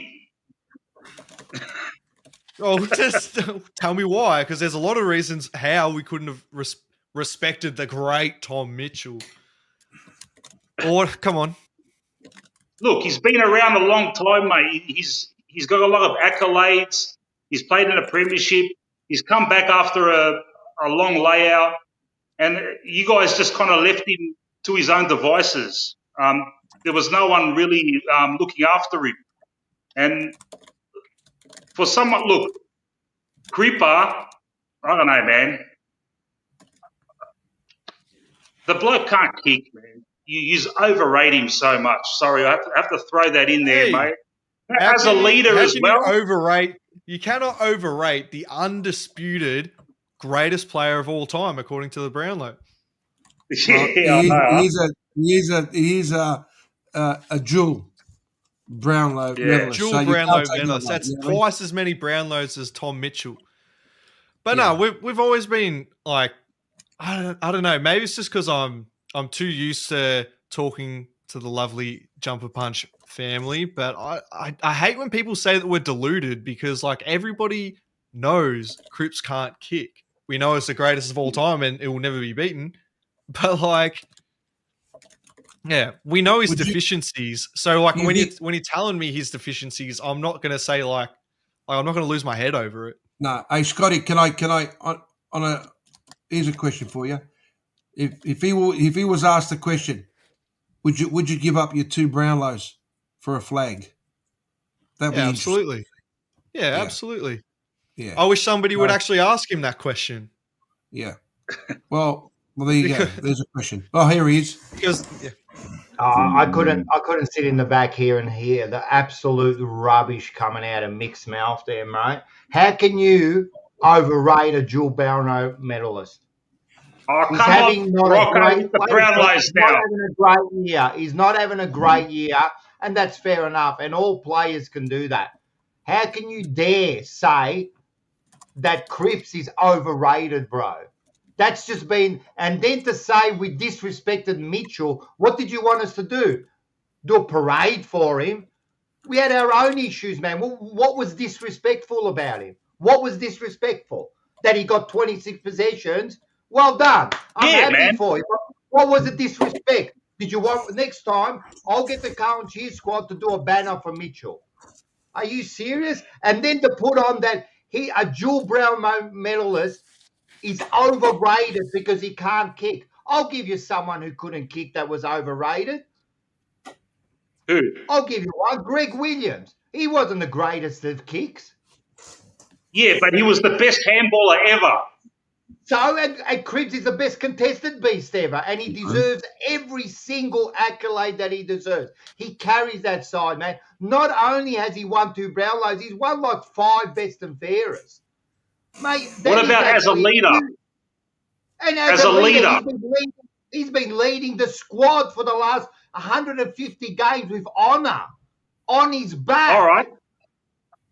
He's got a player that TDK that isn't even trying. Yeah? So his manager said TDK's manager has told him to play bruise free so he doesn't get injured before he goes to St Kilda. How come Cripper doesn't go up to him? You don't know that. Cripper's the leader. Sorry, do not come on here and make statements that you can't back up. Who do you know? What manager do you know that went to TDK and told you to play bruise free? I want to know where you got this information from. Where? He's not trying, man. Stuff up there. You're just making stuff up there. You're just making he's stuff trying. up. And what has that got to do with disrespecting our captain? Because if Cripper was a good leader, he would not let that happen. How? What are you talking about? He'd go up to him and say, "You're not trying, mate. What's going on?" How do you know what he does? How do you know what he does? And he's not responding. But what has that got to do with 2 Brownlow medalists, 5 best and fairest, 150 game, which I think is like right up there with captaincies, right? Led with honour. That bloke bleeds and bleeds for the club. Please, bro. You could talk about your absolute filth of a side. You could talk about it. I don't give a shit. And at the moment, you're doing well. But be careful because things can fall off real quick, right? But at the moment, you can say that do not disrespect the bloke who's carrying this club, mate. Look, man, a captain does not stand for players that aren't trying. And TDK is not trying, mate. And what's that got to do with Cripper? He's the captain, mate. Put him aside. Say, what's going on, mate? You're not trying. How do you know what they're saying? Mate, it's fucking obvious, man. And what's obvious? How is it? Show me how it's obvious. Show me. Show me that it's obvious that Cripper does not talk to these players. You can tell, man. Come on, man. Use facts. I know you agree with me. Cripper is not a deserving, and he is not overrated, bro. Oh. You don't win 2 Brownlows and you become 5 best and fairest. Please, bro. Just quickly, bro. fellas. Okay. Sean, thank you very much for your contribution. I just have to quickly sub you in for somebody, a very kind young man who wants to say a quick word. Yep, all good. Thanks, UG. Please call in next week because we love your work. Yep, all good. Thank you very much. Oh, here he is. What's going on? The absolute utter did that. dribble you have just gone on, Mick. That's just dribble. That is just dribble. And to reiterate, yeah, he is an equal best and fairest with John Nichols, the greatest player in Carlton's history. Yeah, he may not have a flat. Yeah, there he is, Big Nick. Big You Nick. put Cripper up with Big I Nick. bet. I bet your Cripper dad and stuff like that compared to Big Nick. Are you guys serious? all have nightmares of John Nichols in the 70s. I bet you all have nightmares of those teams. Sorry, Seb, but just I stop a bow sec. down. I bow down to John Wait a Nichols. second. I bow down to John Nichols. I respect him. Wait a second. You're putting words in our mouth to suit your narrative. No one said, right, we put him up. What Seba said was, he's equal best and fairest with Big Nick. And it's a fact. That is a fact. He's not equal, but he's not equal as in status. Mick, who said that? Who said that? This is the thing. Wait up. This is the thing that I don't think a lot of supporters, and you know what? It's 90% of the AFL fan base from all supporters, all love to talk shit about Crips, yeah? But I don't think you understand. When Judd went down, he was past the baton at the age of 22, 21 of one of the biggest club in the AFL. Was he not? Yep. Was he not? And mind you, he didn't get past the baton of the club in a time of greats, and he got past the baton, and the players around him were all shit. The club was on its knees after Malthouse left, after he pillaged our team. The club was on its knees, and he took over. And you know what? Yes, obviously, he's been through some of the worst times. Yes, he's captain through the worst times, but that's not his fault. He's only one man. How many times? Yes, I've had a go at Crips recently, but you know what? To think about, how many times does he have to play hero ball? How many times does he have to speak up and these messages not get through? Because I'm pretty damn well sure if Pendlebury had been going through the same shit and you were a Carlton fan, you'd be saying the same thing about Pendlebury. Would you not? Look, man. I'm just saying. I'm getting sick to death of the constant bashing on Patrick Cripps' name. Yeah, I'm getting fucking sick of it. Sorry to swear, but I'm getting sick of it now because I think everyone's quick to forget too that Nick Dacos also broke the record last year too. Yeah, because this is where it's all stemmed from. Him getting 45 votes. Yeah. I don't care about Brownlows. No, but that's what you're bringing up. You're saying people saying he's the shittest Brownlow medalist. He's this, he's that. He's not a captain. He's not a leader. He's not this. He's not that. If he's Who said that? Who said that? Right, come on, Manny. Don't be Who said that? oblivious. Manny, No, who don't said be that? oblivious. Manny, Who said that? Mick said it. I'm asking you a simple question. Who said that? Mick said it. People in the chat have been saying it. What do you listen and watch the thing with painted on ears and eyes? Yeah, I put a bit of a jam on my ears while I was making my toast. Come on, Manny. Don't start pissing in our pockets. Listen, Manny, they come on, mate. they get caught up. You're Listen, being stupid. you seem like a smart bloke. They get caught up in what Mick said. The reality is, okay. I'm not just saying Mick, mate. I'm not just singling Mick out. Right. I just singled out the whole fucking AFL supporter base, mate. Well, they shouldn't, because the reality is, Crips has proven over the last 2 years, all right, to be the best. He's a Brownlow medalist, dual medalist. Okay, now at the end of the day, you've got to remember something. It's also frustrating for him, you know, and I reckon he's not getting enough support, to be honest with you, Mick. So when you sit there and say that, you know, you go up to a player and say to TDK, why aren't you doing your best? I mean, what do you want TDK to do? I mean, what do you want Crips to do? At the end of the day, it's got to stand.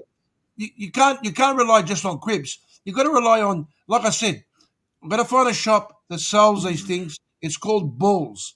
Someone has to have the balls to turn around and say, hey, listen, pull your fucking head in. You're playing for Carlton Football Club at the moment. I know you want to go to Secunda because they're offering you a lot of money, but you got to. Right now, you're playing for the navy blue. Tomorrow, you can play for whoever else you want. All right, but as a Collingwood supporter, I can say that, and I've said this, and Rocco I don't know if Sebo's heard me say this, but I can guarantee you will say this, and I'm a Collingwood supporter, that if there's one person who has shown leadership has been Crips. And I've seen him where the team has been down and out, and he's been able to get that team to turn around a game and win games. You know what I mean? So, and at the moment, when you look at overall at the club, they're down everywhere. You can't expect one or two or three people to try and raise the whole thing. It doesn't work that way. You know what I mean? It's an overall thing. The bloke is broken this year, man. The bloke Right, is he's broken. almost in. He's almost in tears. And Mick, I'm not having a go at you, but it's just I see it everywhere now that he's getting questioned in every facet of his career. Yes, I understand he hasn't won a flag, but you know what? So have the past 500 players that have played in the past 20 years. You know what I mean? Again, not having a go at you, but I'm just sick of this rhetoric that Buckley, he's not a one of good the best players to play for Collingwood. Buckley. Yeah, Buckley. He's a legend without a premiership. Superstar. A superstar of a player. You can't say that he's not one of the greatest Collingwood players. I would never say he's like. But I'll give you another example. I'll give you another. Do you know an old player named Bobby Skilton? Never won a flag. Never played a final. I went to school with his Played one granddaughter. Played one final. One final and lost. Yeah, won 3 Brownlow medalists. I'll give you another one. Tony Lockett. Never won a flag, bro. Never won a flag, mate. What about Gary Kabablet Senior? What about Gary Kabablet Senior, mate? Another one. Yep, smoke all of a kebab. Come on, bro, man. You can bag Carlton the way they're going and all that. Do not bag the bloke who's bled for the team. I'm not denying that he hasn't bled for the team. My point was, okay. You said he's overrated. I said I do think he's overrated. Yes, that's my opinion, man. That's my opinion. Wrong. All right. It's wrong. All right. You're wrong. You're wrong. No one else would have that opinion. Imagine going up to footy players now and saying, "Oh, Cripper is overrated." They would laugh at you, bro.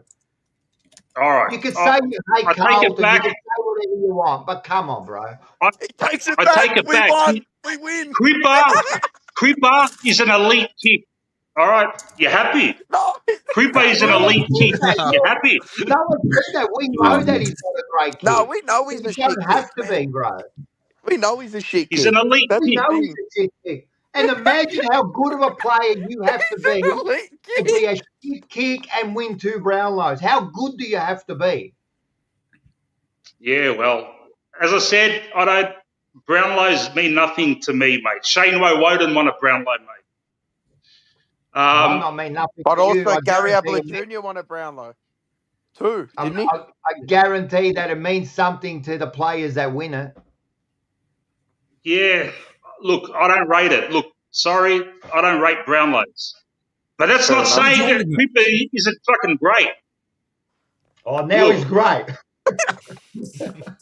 I never said he was shit, man. I never said he was shit.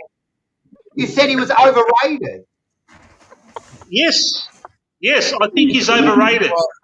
Well, you know what, Mick? You are entitled to your opinion, mate. And of course, you're going to get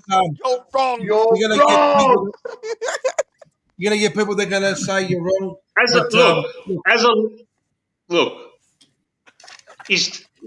Let's get back to it. TDK, all right? He's a bum. Are you saying that TDK is playing with 100% effort? No, he's a jobber. He's a bum. We know that. I've been saying it since round 1 on this show. He's a bum. He's no good. So wouldn't you expect the captain of your club to not accept that? To say, what the fuck is going on here? But do you think that Cripp is accepting it? He actually, Mick, on the Ball Magnets podcast, he actually mentioned something about in these times you realise who's actually in and who's out, yeah? And obviously he's not going to go out there and out names, but it's pretty well, we all know who he's talking about. All right, fair enough. Yeah. We all know who's talking, but that's the thing. I understand. Don't get me wrong. I understand what you're saying, but you know how this. Do you know this day and age of football? They don't do that anymore. It's not the way it is. It's not the way. What I'd love it. I'd love for him to absolutely bake him on the field. I'd love him to do it. I'd love him, but Won't they don't happen. do it anymore. It will never happen. Just like if Nick Dacos is running around, goes through a patch where he's turning it over, trying to do fancy shit, and more, you'd love more to bake him, would you not? Of course. That you know what I mean? We all would love that, but they just can't do it anymore. And I feel bad. That's the thing. Don't get me wrong. I've knocked Crips and shit, but my main thing, and I think I was one of the first to say it, not blowing smoke up my own ass, but before Cripps signed his contract, whenever it was 2021 or around then, before Cripps waited till a couple rounds in, and everyone jumped on his back, and no one jumped on DeConning's back until maybe a round or two ago. You know what I mean? And this is the thing that even Carlton supporters have heaped it on him at times. But and now they're not heaping it on Tom DeConning for what reason? He hasn't done half it. He hasn't even done one iota compared to what Cripps has done at the club. And you know what? When Tom DeConning leaves the club, I'll clap him. I'll drive him out of the club. I don't give a Clap shit. him off. I can't stand him. I can't stand Tom DeConning. I actually cannot stand him. Well, I can't stand him because of what he's doing. And you're absolutely right. He should have signed a contract by now because that would show unity. And Liam, I'll put you in this. Dusty, remember when he signed just before you played the finals and that bloke signed, he showed his commitment. He had a big offer by That's true, yeah. Massive offer. So he was getting big money as well. He was going to get like $1 million, which back then was a pretty big contract. Yeah, it was huge, and he signed with Richmond, and the rest is history. You know, at the end of the day, man. Look, Mick, I love your passion for Collingwood, and it's all good and that, and you want to bag my guy. But you're wrong. But you're not bagging Cripper for being a I grew up in the 80s. I'm joking. I grew up in the 80s watching fucking Wayne the Dominator Johnson fucking destroy us. Any chance I get, I've got fucking mental scars, man. Any chance I get to bag you I've got bastards, mental scars I'll from do you. it, man. I've got mental now you're scars giving it from back you, to us. blokes. Now you're giving it back to us. Yeah. Exactly. Give it to me, baby. I think that's a great way to cap things off. Mick, you're a star. You're a welcome addition to the channel. We I'm love gonna your head off as work. well. Seba, keep doing what you're doing. Everybody catch Seba on Blue Sundays Yeah, with get a on Blue hyphen. Sundays. It'll be fiery again. And on will emergency meeting tomorrow night. I'm sure he'll be there. Emergency room, mate. All right, love your work, Mick. Have I a love good you one, bro. guys. I love you. Love you Thanks, too. Thanks, Mick. Don't you bag Cripper ever, mate. Yeah. Anyway, I like for a second there, I was like, because I was like, boy. am I giving it back to him enough? And then I just see Rocco's let himself in. Seb is signaling, and I'm like, oh man. I wasn't going to come on because I was eating, I'm eating my food, and then he started going underrated, bang, bang, and I'm going, no way, that you better. Yeah. Oh man, I'm coming on, man. I'm backing my man, mate. No, Now, you before can't we bag hand the him. reins over to Liam, I would like to give a massive thank you to the GOAT, the rising star, Bocek, $20. This There you go, show mate. is overrated. Have $20. Oh, mate, you're on it for like 2 hours. Yeah. I actually love Bo Can't be now. that He's- bad, Yeah, yeah. Bo, You're still in we it. love you. Thank you so much. It's not needed, but it's very thanks, much brother. appreciated. And Mum, thank you, Seba. You really tried. Yeah, and I'm actually getting a bit worried here because I know your mum's watching, and I'm getting a bit like I'm panicking back here. What do I say? I keep putting the link in the chat. She can call in anytime she wants. I But will. And Mama Tompkins, look. If I've said anything that I really am sorry. Like I do not want to offend you. No, you're not. You're not Okay. sorry. Relax, you're sorry. Not for you. No, To actually but people I you're respect. not sorry. You speak from the heart. It is what it is. No, You're, I you're don't like passionate. to. You're passionate, and you believe what you believe, No, and, I mean- and you have the right to support your captain because he is a good captain and he's I mean in my good leader. swearing. Manny. I Good mean, in leader. my swearing or something. I don't want to offend Mama Tompkins. Like, I Hey, don't listen, care. listen. You're Italian. I'm a Greek. If we don't swear, it's like we're not breathing oxygen. Forget Hey, it. All right. don't go try to put in Greeks and Italians in the same boat, man. Just What do you mean? I think I've told you. The Greeks invented sex, and then the All right, Italians Manny. My introduced mum's it to their watching, wife. bro. My mum's watching. All right, Oh, It's all right, mate. It's okay. I didn't say anything wrong. Mama Mia. All I said was, All right. the Greeks invented sex, the Italians introduced it to their Oh, wife. no, it's not this again. All right. All right. Now listen. Let's get stuck into next week's games, please. Liam. take control, Boy. mate, and I'll stay on so I can give my tips. Absolutely. All right. We've got your game first up after all that. Carlton, Brisbane, Thursday night, Marble Stadium. Yeah, we've all kind of had a chat. I didn't have my man Liam Romeo to help me. I don't know where he is, but I'm going to stick with Brisbane in this one by, I'm going to say 5 goals. They're a good team. They'll get the job done. Yeah, well, to back that up and actually, no, just to repeat what I said before, Brisbane aren't afraid of punishing teams that they know they're better than. So I don't think they'll be taking I don't think they'll be putting the cue in the rack in the fourth. I reckon if they got a chance to bury us, they will.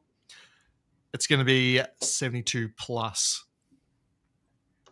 Listen, I said yesterday, if you watched me yesterday, I said that Brisbane will win by 10 goals. So they should not, because at the end of the day, even at our best, if we had all our players in, I'm not making excuses if we had all our players in, right, the Walsh and the Harry, and they were all playing well, we would still struggle to win, right? Let alone with 5 or 6 youngsters coming in there. I'm not delusional. So, yeah, I'm picking Carlton to win. By 3 points. I'm going to pick Carlton by under a goal, right? I'm not deviating from that all year. Carlton will win tomorrow. Now, Rocco, I know for the last few weeks we've all been saying like, if the problem with the state that we're in right now is even if we win, you can't feel good about it. That's right. If we were to beat the Lions tomorrow night, would there be some movement down there? There'll be a little bit. I mean, it might get a little bit like semi, like it'll be okay, but you know, at the end of the day, like for me, like the season's done, Scotty. Like it's you know what it is. Remember Pagan? What did he say about dancing with your sister? Remember he said that statement, winning or losing. I don't know what it was, but it's like dancing with your sister. Yeah, so yeah, it's okay, but really, it's not right. You know. Oh, you're right. Okay, I get you. That's the clean version there, Rocco, isn't it? Yeah, you heard the clean version, but you know what I mean. He did say it. It's like all right, you're dancing, but really, so yeah. So if we win, it'll be okay. But that's big footy to the rescue on this one. Dennis Pagan was quoted saying, "I remember Alan Jean saying it feels like dancing with your sister." And what the fuck? So pardon me. Oh, he's talking about a draw. A draw feels like dancing with your sister. Yeah, exactly. That winning tomorrow will be like dancing with your sister. Yeah, it's just not here, it's not there. Yeah, so yeah. Anyway, Carlton by 5 points. Yeah, Liam. What? Tip or next game? Yeah. No. Tip. I said Brisbane by 5 goals. Pardon me. Manny. I'm actually going to go out on a limb here. Don't do it to us. I think that with what has happened to Voss and all this, I'm actually going to support. I'm going to back Carlton this time around. Don't make me rub out beans. I already put Brisbane, you bloody dog. Well, cross it and put Carlton. And for all the people following at home, Mark has tipped Brisbane, and you never know. They might give that response that they've been due for. We'll Doesn't that do your head in? I a big hope so. response. They're due for I him. hope, So to tell you the truth, the only way we can win is if our most underrated player lifts. Who's that? So- Crips. Is that Fantasia, 10 goals. Yeah, Fantasia. Yo, Fantasia. Fantasia. Oh, what about your And- favourite player, Rocco? Chincotta, is he going to tag anyone? He'll be back. I reckon he'll be He's- back. Last week I got word that he wasn't omitted. He was No, rested. he's been named. Yeah, he'll be back. Yeah. I didn't actually And- see the teams. Who's in and out? Did we Oh, say? so You've So got- Chincotta and Durden are in. Evans and Akers out. Yes. Yep. Perfect. All right, that should make a difference by 0 points, I reckon. Yeah. I mean, it doesn't. It's not as though we're introducing. I mean, Chincotta's got pace, but I they're reckon going to put him. They're going to put him on a lockdown role on Charlie Cameron. So I reckon that's the role. Charlie Cameron, that's the role he's going to play. it's not as though we're going to get creative with it. We're just going to do the predictable, and we're going to Yeah, stick of with it course. no matter what. It's not as though Charlie Cameron's been knocking the door down this year, but he's a massive threat apparently. Yeah. To be honest, he is so. Will, I'm going to give a question to all of you. Will Kerno kick a goal this week? He's been 3 weeks, 3 zeros. 3 goals. 3. He's got to get one. Just one. I don't know. I'm putting You get Charlie a few down kicks on for. It's going to be 4, 3 from free kicks. He'll Yeah, kick that's 4. Will he all right, kick them man. early or late? Because that makes a difference. Ah, If early. he- This is before halftime. Oh, if he does that, we've got a big chance. No, he's going to be the only goal kicker. That'll be our 4 goals. Yeah. Off Yeah, you go, yeah. Liam. All right, here we go. Friday night. Out on the Gold Coast, People's First Stadium. Gold Coast Suns, Collingwood. I don't know, Manny, I'm sure you want to chat about your team, Collingwood, but I just have a feeling you might be due a loss. Maybe it's just kind of me hoping that you guys lose. But no, Gold Coast are playing some good footy and they're definitely pushing up the ladder. They do play well at home, and I believe they beat you there last year. I think they've beaten you the last 2 games they've played you, maybe. That might be a stretch. But yeah, I'm going with the Gold the Coast. Suns are doing really, really well. They've got a really good coach this year. I don't know where they picked him up from. Yeah, some club. Anyway, That's all right. it's Magpies for me, matey. We got Lockie Schultz coming back on, and we're on fire at the moment. So we're just gonna nothing's gonna change. I think the Suns are going to come through, and I think this will be the start of your demise for the year, just quietly. I think this will be that's right. it. Be done, Yeah. especially that you're bringing that most underrated player in Schultz back in. Yeah, fantastic. Schultz will come back in.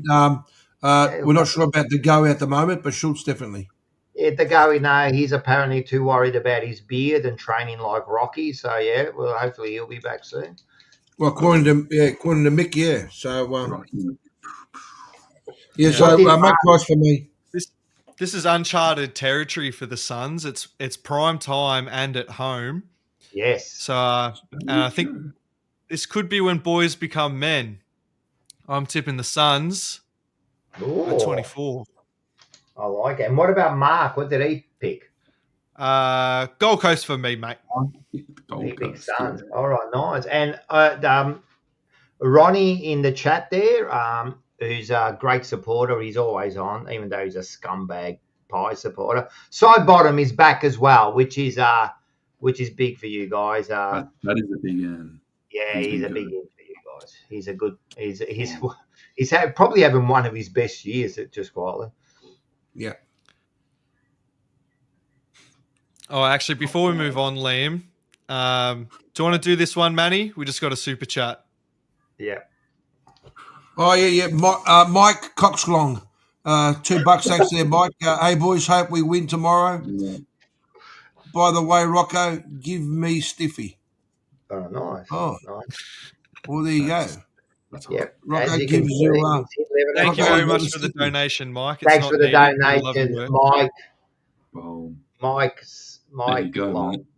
There you go. Rocco does it for him. There you go. Well done, Rocco. All right. At least, What have we got next, Liam? That's All right. Next up is we're on to the Saturday games back at Marvel Stadium. Bulldogs versus Adelaide. This is where tipping starts to get a little tougher. Yes. You guys know I do like Adelaide. I would like to see them do well, but Bulldogs at Marvel, they're really good. They do play pretty well. It's hard to pick against them here. I'm going to stick with the Dogs. Nice. Yeah. I should do Yeah, a flip of the coin for Mark, but no, I've said Dogs. I'll do a flip of the coin later. I'll go find one. Yep. I will admit to the TJP faithful that I won't be attending the Carlton game, but I will be going to this one. I heard that. Heard that in the grapevine. Yeah, we'll be sitting in Mr. VIP stomping ground on level 2 with some family. And Are you going to be eating salmon like some people I know? Pardon? Are you going to have any salmon on the night or? We're going to have fresh salmon, smoked salmon. We're going to have 5 different varieties of cheese. Wow.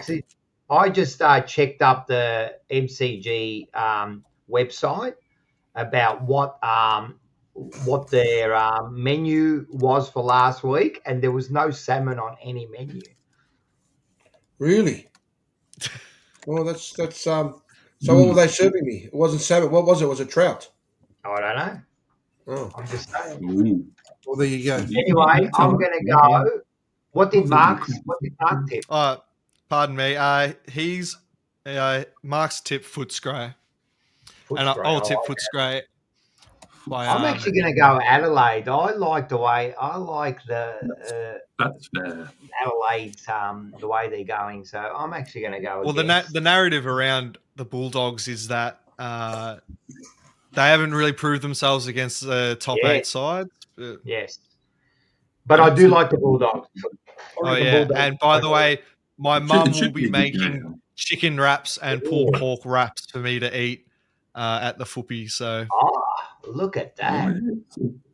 That sounds good. I always get her to make sandwiches to have at the footy, so it's too expensive. And pulled pork wraps, mate. That pulled pork, that's next level. That's almost Italian kind of like level food. Hey, let's not get. What do we got next? Here we go. Giants versus Geelong. Again, another tough game out at NG Stadium. So Giants home game in Sydney or Canberra or wherever they are. I don't know. I don't know. Yeah, Geelong, they're playing good. Giants also playing pretty good. It should be a tough one.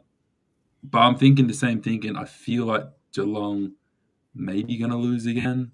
I reckon the Giants are going to get it. I'm not as confident on this one, but I'm going to go for the Giants. Nice. Yeah, Giants for me. I trust Geelong much more than I trust the Giants, so I'll be going with the Cats. And Mark? GWS. I'm going with you, Scotty. I'm going Geelong all the way, man. I reckon they're going to start firing. I don't trust GWS, and plus I've got to make up the tip, so I'm going for the Cats. Yeah, my big call at the start of the year was that GWS wouldn't play finals, but at the moment I don't exactly see Freo taking their spot, but we'll wait and see. It's getting tight down there, so that's why I think this one here. What's going on here? Oh, boys, this is the big one. I'm excited, mate. We're back at the MCG on Saturday night. Richmond versus Essendon. Wow. It's a shame Mark's not here because it would have been nice to have a chat. I think we are a big chance. I know I say that a fair bit, but Essendon aren't going that great. They've got a younger side as well, which I think bodes in our favour. Like I said, there's a couple young guys coming through. I'm pretty keen. I'm pretty sure Taj Houghton's going to get a run. He had another day out in the VFL. He looks really good. There could be a few other players coming back in. Obviously, a few outs. Lawler's obviously going to be out. So who knows though? I reckon it's hopefully better than the last one because the last time it was only like 6 weeks ago or that Dreamtime, was it? I don't know, but Yeah. it wasn't the best game from either team, to be honest. So hopefully it's a bit better than that, and hopefully it is a Richmond win. Go team. Well, just quickly, Liam, what's changed in that month and a half since that makes you think that they'll front up better? As much of a sloppy game as it was, what's actually changed from now till then? From what I've seen from our team, which I think we struggled against Essendon last time, is the work around the stoppages. So we're definitely doing good. Presty coming back in. Presty didn't play against them last time. He's come back in since. So I think, definitely a key player like that. And it's another senior player to have, because I think, if I'm not mistaken, Jai Caldwell is out for Essendon this week. So that's a big one out for them. Maybe. So I think, definitely our work around the ball is going to help us improve and win this game. Again, like I said with the Geelong game, it's what we do once we actually get the ball that's going to be the issue. Clearly, we've fixed one issue in winning the ball and getting it at the stoppage. If we can use it a little bit better, because that's where Essendon kind of hurt us, particularly that second half when they got on top. Guys like Nick Martin was incredible. He was running rings around us and he was hitting targets left, right, centre. So, maybe a bit of defensive work put into a player like that. Maybe the headband, maybe K-Mac does a bit of a job on him. I don't know. But that would be the thing. I think, definitely our stoppage game has improved a lot in the last 6 weeks since we've played them. So we'll see. I'm very excited. I'll be tipping the Tigs with you, mate. Boom. Absolutely, boys. I'm expecting you all to be tipping them. What's Mark? Mark? Mark? He's tipped the Bombers by 24 points. Rocco? No, I'm going Tigers, mate. I reckon the Tigers can do it, mate. I reckon they showed something last week, a little bits here and there, and I like some of the young kids coming along, and I just don't rate Essendon at all. 0. Bombers for me. Oh, Bombers for you. All right. Heroes, love you guys. We can celebrate next week. We're going to celebrate. Me, you, Scotty. We're celebrating the Tigers win, mate. If Richmond pulls it off, I'm calling up Quinny and doing the reunion show. All right. Bring him in. I'd love to be on the show with Quinn. That'd be wicked. And you know what? Yeah. I will get in contact with him. If they win, we'll get Quinny on next week. Yep. So everyone's got to back the Tigers so Quinny can come back on. Otherwise, he's banished from the show forever. I might just so we can get just a little bit more ammunition. I can't speak tonight. A little bit more.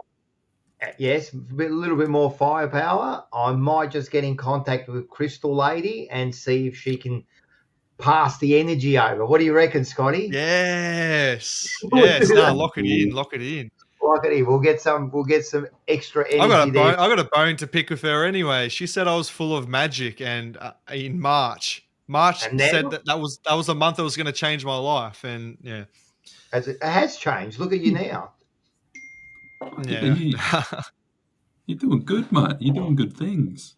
Nah, but she said I had magic and nothing magical happened. Like I wanted like some thaumaturgical miracles, but isn't the sun coming up every day and you waking up? Isn't that magic? Yeah. Yeah, getting out of bed's a miracle. Yeah, that's it. Yeah. All right. Let's get in. This one is also on Saturday night. Fremantle versus Hawthorn. Anything can happen in this game. This is a tough round to tip. It really is. Freo, they dropped a little last week. Mind you, if they kick straight, they might have won. Hawthorn got the job done, but not really too convincing against St Kilda. I thought they would have done better against them. I should go grab the coin. I've got to go grab the coin for Mark because he did ask for a coin toss. Yes, he did nominate you for the flip of the coin. I'm going to go back and tip Freo at home. They've been playing good there. I'm going to go grab that coin for Mark. Manny? I'm going Freo too. I think back at home, they dropped it last week. I think they'll come back this week. Yeah, Fremantle for me. Yeah, no, heave ho. It's the Dockies for me. Heave ho, way to go. Oh, man. And now for Mark, flip of the coin. So we're going to have heads is Fremantle. No. Tails You don't nominate. That you just flip the coin and then just say whatever. No, he does actually. He does. When he Oh, does that, it winds me up because I'm like, he's like, oh, it's heads. It's like, who's heads? heads is always home for him. Yeah. That's what. All right. Here we go. Oh, he's dropped it. It is heads. It is heads. Ooh. So that means Mark, he's on the Freo train as well. Let's go. Heave ho. Way to go. Come we? Oop. Slow. Yeah. Oh, man. That's right. All right. Sunday. Is it? This one's a Sunday game for sure, isn't it? Where is this one? Is this at That's Marvel? the most Sunday show Sunday game I've seen. Melbourne v North Melbourne. It's an interesting one because I think the majority is going with Melbourne, but pretty sure at the start of the year, North gave them a good touch-up. And North are playing I still think they've been all right. I trust them more than Melbourne. I'm going to stick with North to get them again. I'm going North. I think it would be, honestly, I think it'd be a great game if North won, but I think Melbourne were abysmal at the start of the year, and as much as North's improved, I think Melbourne's kind of gotten to where they're expected to be, as average as that is. But I think I think it'll be a tight contest. You've just convinced me it's going to be North. Yeah, I'll be going Melbourne. Simple, Melbourne. Yeah. Manny, what are you doing? What are we doing here? Manny on the sleep, He's falling asleep. Melbourne for me. Oh, boy. I was looking at the sports book. Yeah. What are you looking at? Mark's got the D's. Melbourne. I thought you were looking at the menu from last week. No. Next. Boom. St Kilda and Sydney. This one's at Marvel. This is not the most exciting match, but the Saints do play Marvel all right. They were maybe a bit unlucky against Hawthorn, but I do think Sydney are back in a bit of form and they look like they might go on a bit of a run to finish the season. So I'm going to stick with Sydney. I'm with you, Sydney. South Melbourne for me. South Melbourne. As much as Saints are legit a bottom four side, but whenever you look at them, sometimes you just can't help that thought where it's like, oh, they can just do it to the team. They just pull out those weird games. Yeah, they might pull out this win. You're right. But I'm gonna have to go with the Swans for that one. And Mark has bucked the trend and gone with Saints. Oh, I like it. That's Last but not least, actually very least, to tell you the truth. Yeah, look, unfortunately, it's not the most exciting matchup to end the round down in Adelaide. Port Adelaide versus West Coast. Yeah, West Coast weren't at their best again. They did have a good game a couple weeks ago. Port, they usually play all right at Adelaide Oval. They'll get the job done in this one. Yeah, easily. Port Adelaide will do it easily. They're saving themselves. Eagles are saving themselves for Richmond. Yeah, no, you know what? I think this might be the big surprise of the week. Toss of the coin. He's got his own. Heads. What's Port Adelaide? Well, that's no bloody. That was shit out. Right. That was shit out. That's a smart coin. Yeah, it's gonna have to be Port for me. And same with Mark. Yeah. Boom. All right. That's it. Well done. So what's the ladder look like there, Oh, yes. buddy? You just want to see how Oh, okay. Oh, Liam, you've overtaken me, Liam. What are you doing, mate? I told you, mate. Take it down, one at a time. Mark, you're next. Is that Rocco last? Yes. Bit like his team. Bit like his team. Well, really, it's Liam's team that's last. How can that be a bit like my team? We're not last on the ladder, bro. What are you talking We're about? also not last. You're last in this ladder. Collingwood supporters, you just You're make last. up stuff. You just You're make last up. in this ladder. No, but then you said like Carlton. Oh, take it easy, man. When I called you Collingwood supporters out, it's like take it easy. He's lying. You're a bunch of liars, all of you. Look, it's a close competition, and it's good to see that Manny's for once, because last year I finished last. Yeah, I know. Oh, it shows. And again, but I reckon I might make up 4 or 5 because I reckon I'll get 9 this week. No, it's too hard. I like it's very the tough. confidence. I like that.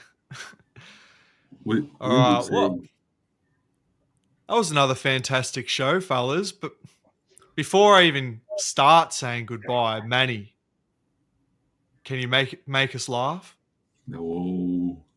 Well, look, there was an elderly couple, and they were sitting there and they were having a meal in the kitchen, and they've been married for a long, long time, and the husband said, you know what, we need to do something to spice things up a bit, and the wife said, oh, look, I read up in a magazine that we should be having dinner naked, because while we're having dinner and we're enjoying the meal, we could sort of sit there and indulge in each other's, and she said, well, it's funny you say that, because I noticed the other day while I was staring at you that both of my breasts were really heating up. And then he turned around and said, well, that's because one was sitting in the tea and the other one was sitting in the soup. Bang! Oh, boy. That's what we've missed the last few weeks, Manny. Oh, that's so bad that it was, Get this stuff, mate. it was so bad it was good. Well, Manny, Rocco, Liam, thank you so much for another epic addition to Fourever Rivals. Everybody, thank you so much. Wait, hanging before out we in the go, chat. Scotty, just before we go, just a quick reminder. Tomorrow night. Yeah, I was getting there, Oh, bro. sorry. I thought you were gonna. But you said goodbye to us. No. No, I'm saying goodbye to Seba, Carlton Blazing Blues, Bo Check. Thank you so much for tonight, man. Absolute legend. Lana Owens, you are our favorite. We love Lana so much. Al, Rocco Mora, as always. Ronnie, you get a little shout out. And there was a new fella in here. Don't worry, I saw everything that you said. I love you too. Sam, thanks for joining us. Sam, please come back next week. I like it. And yeah, please do not forget to tune in tomorrow night for the emergency meeting. We'll be going live shortly after the Carlton Brisbane game.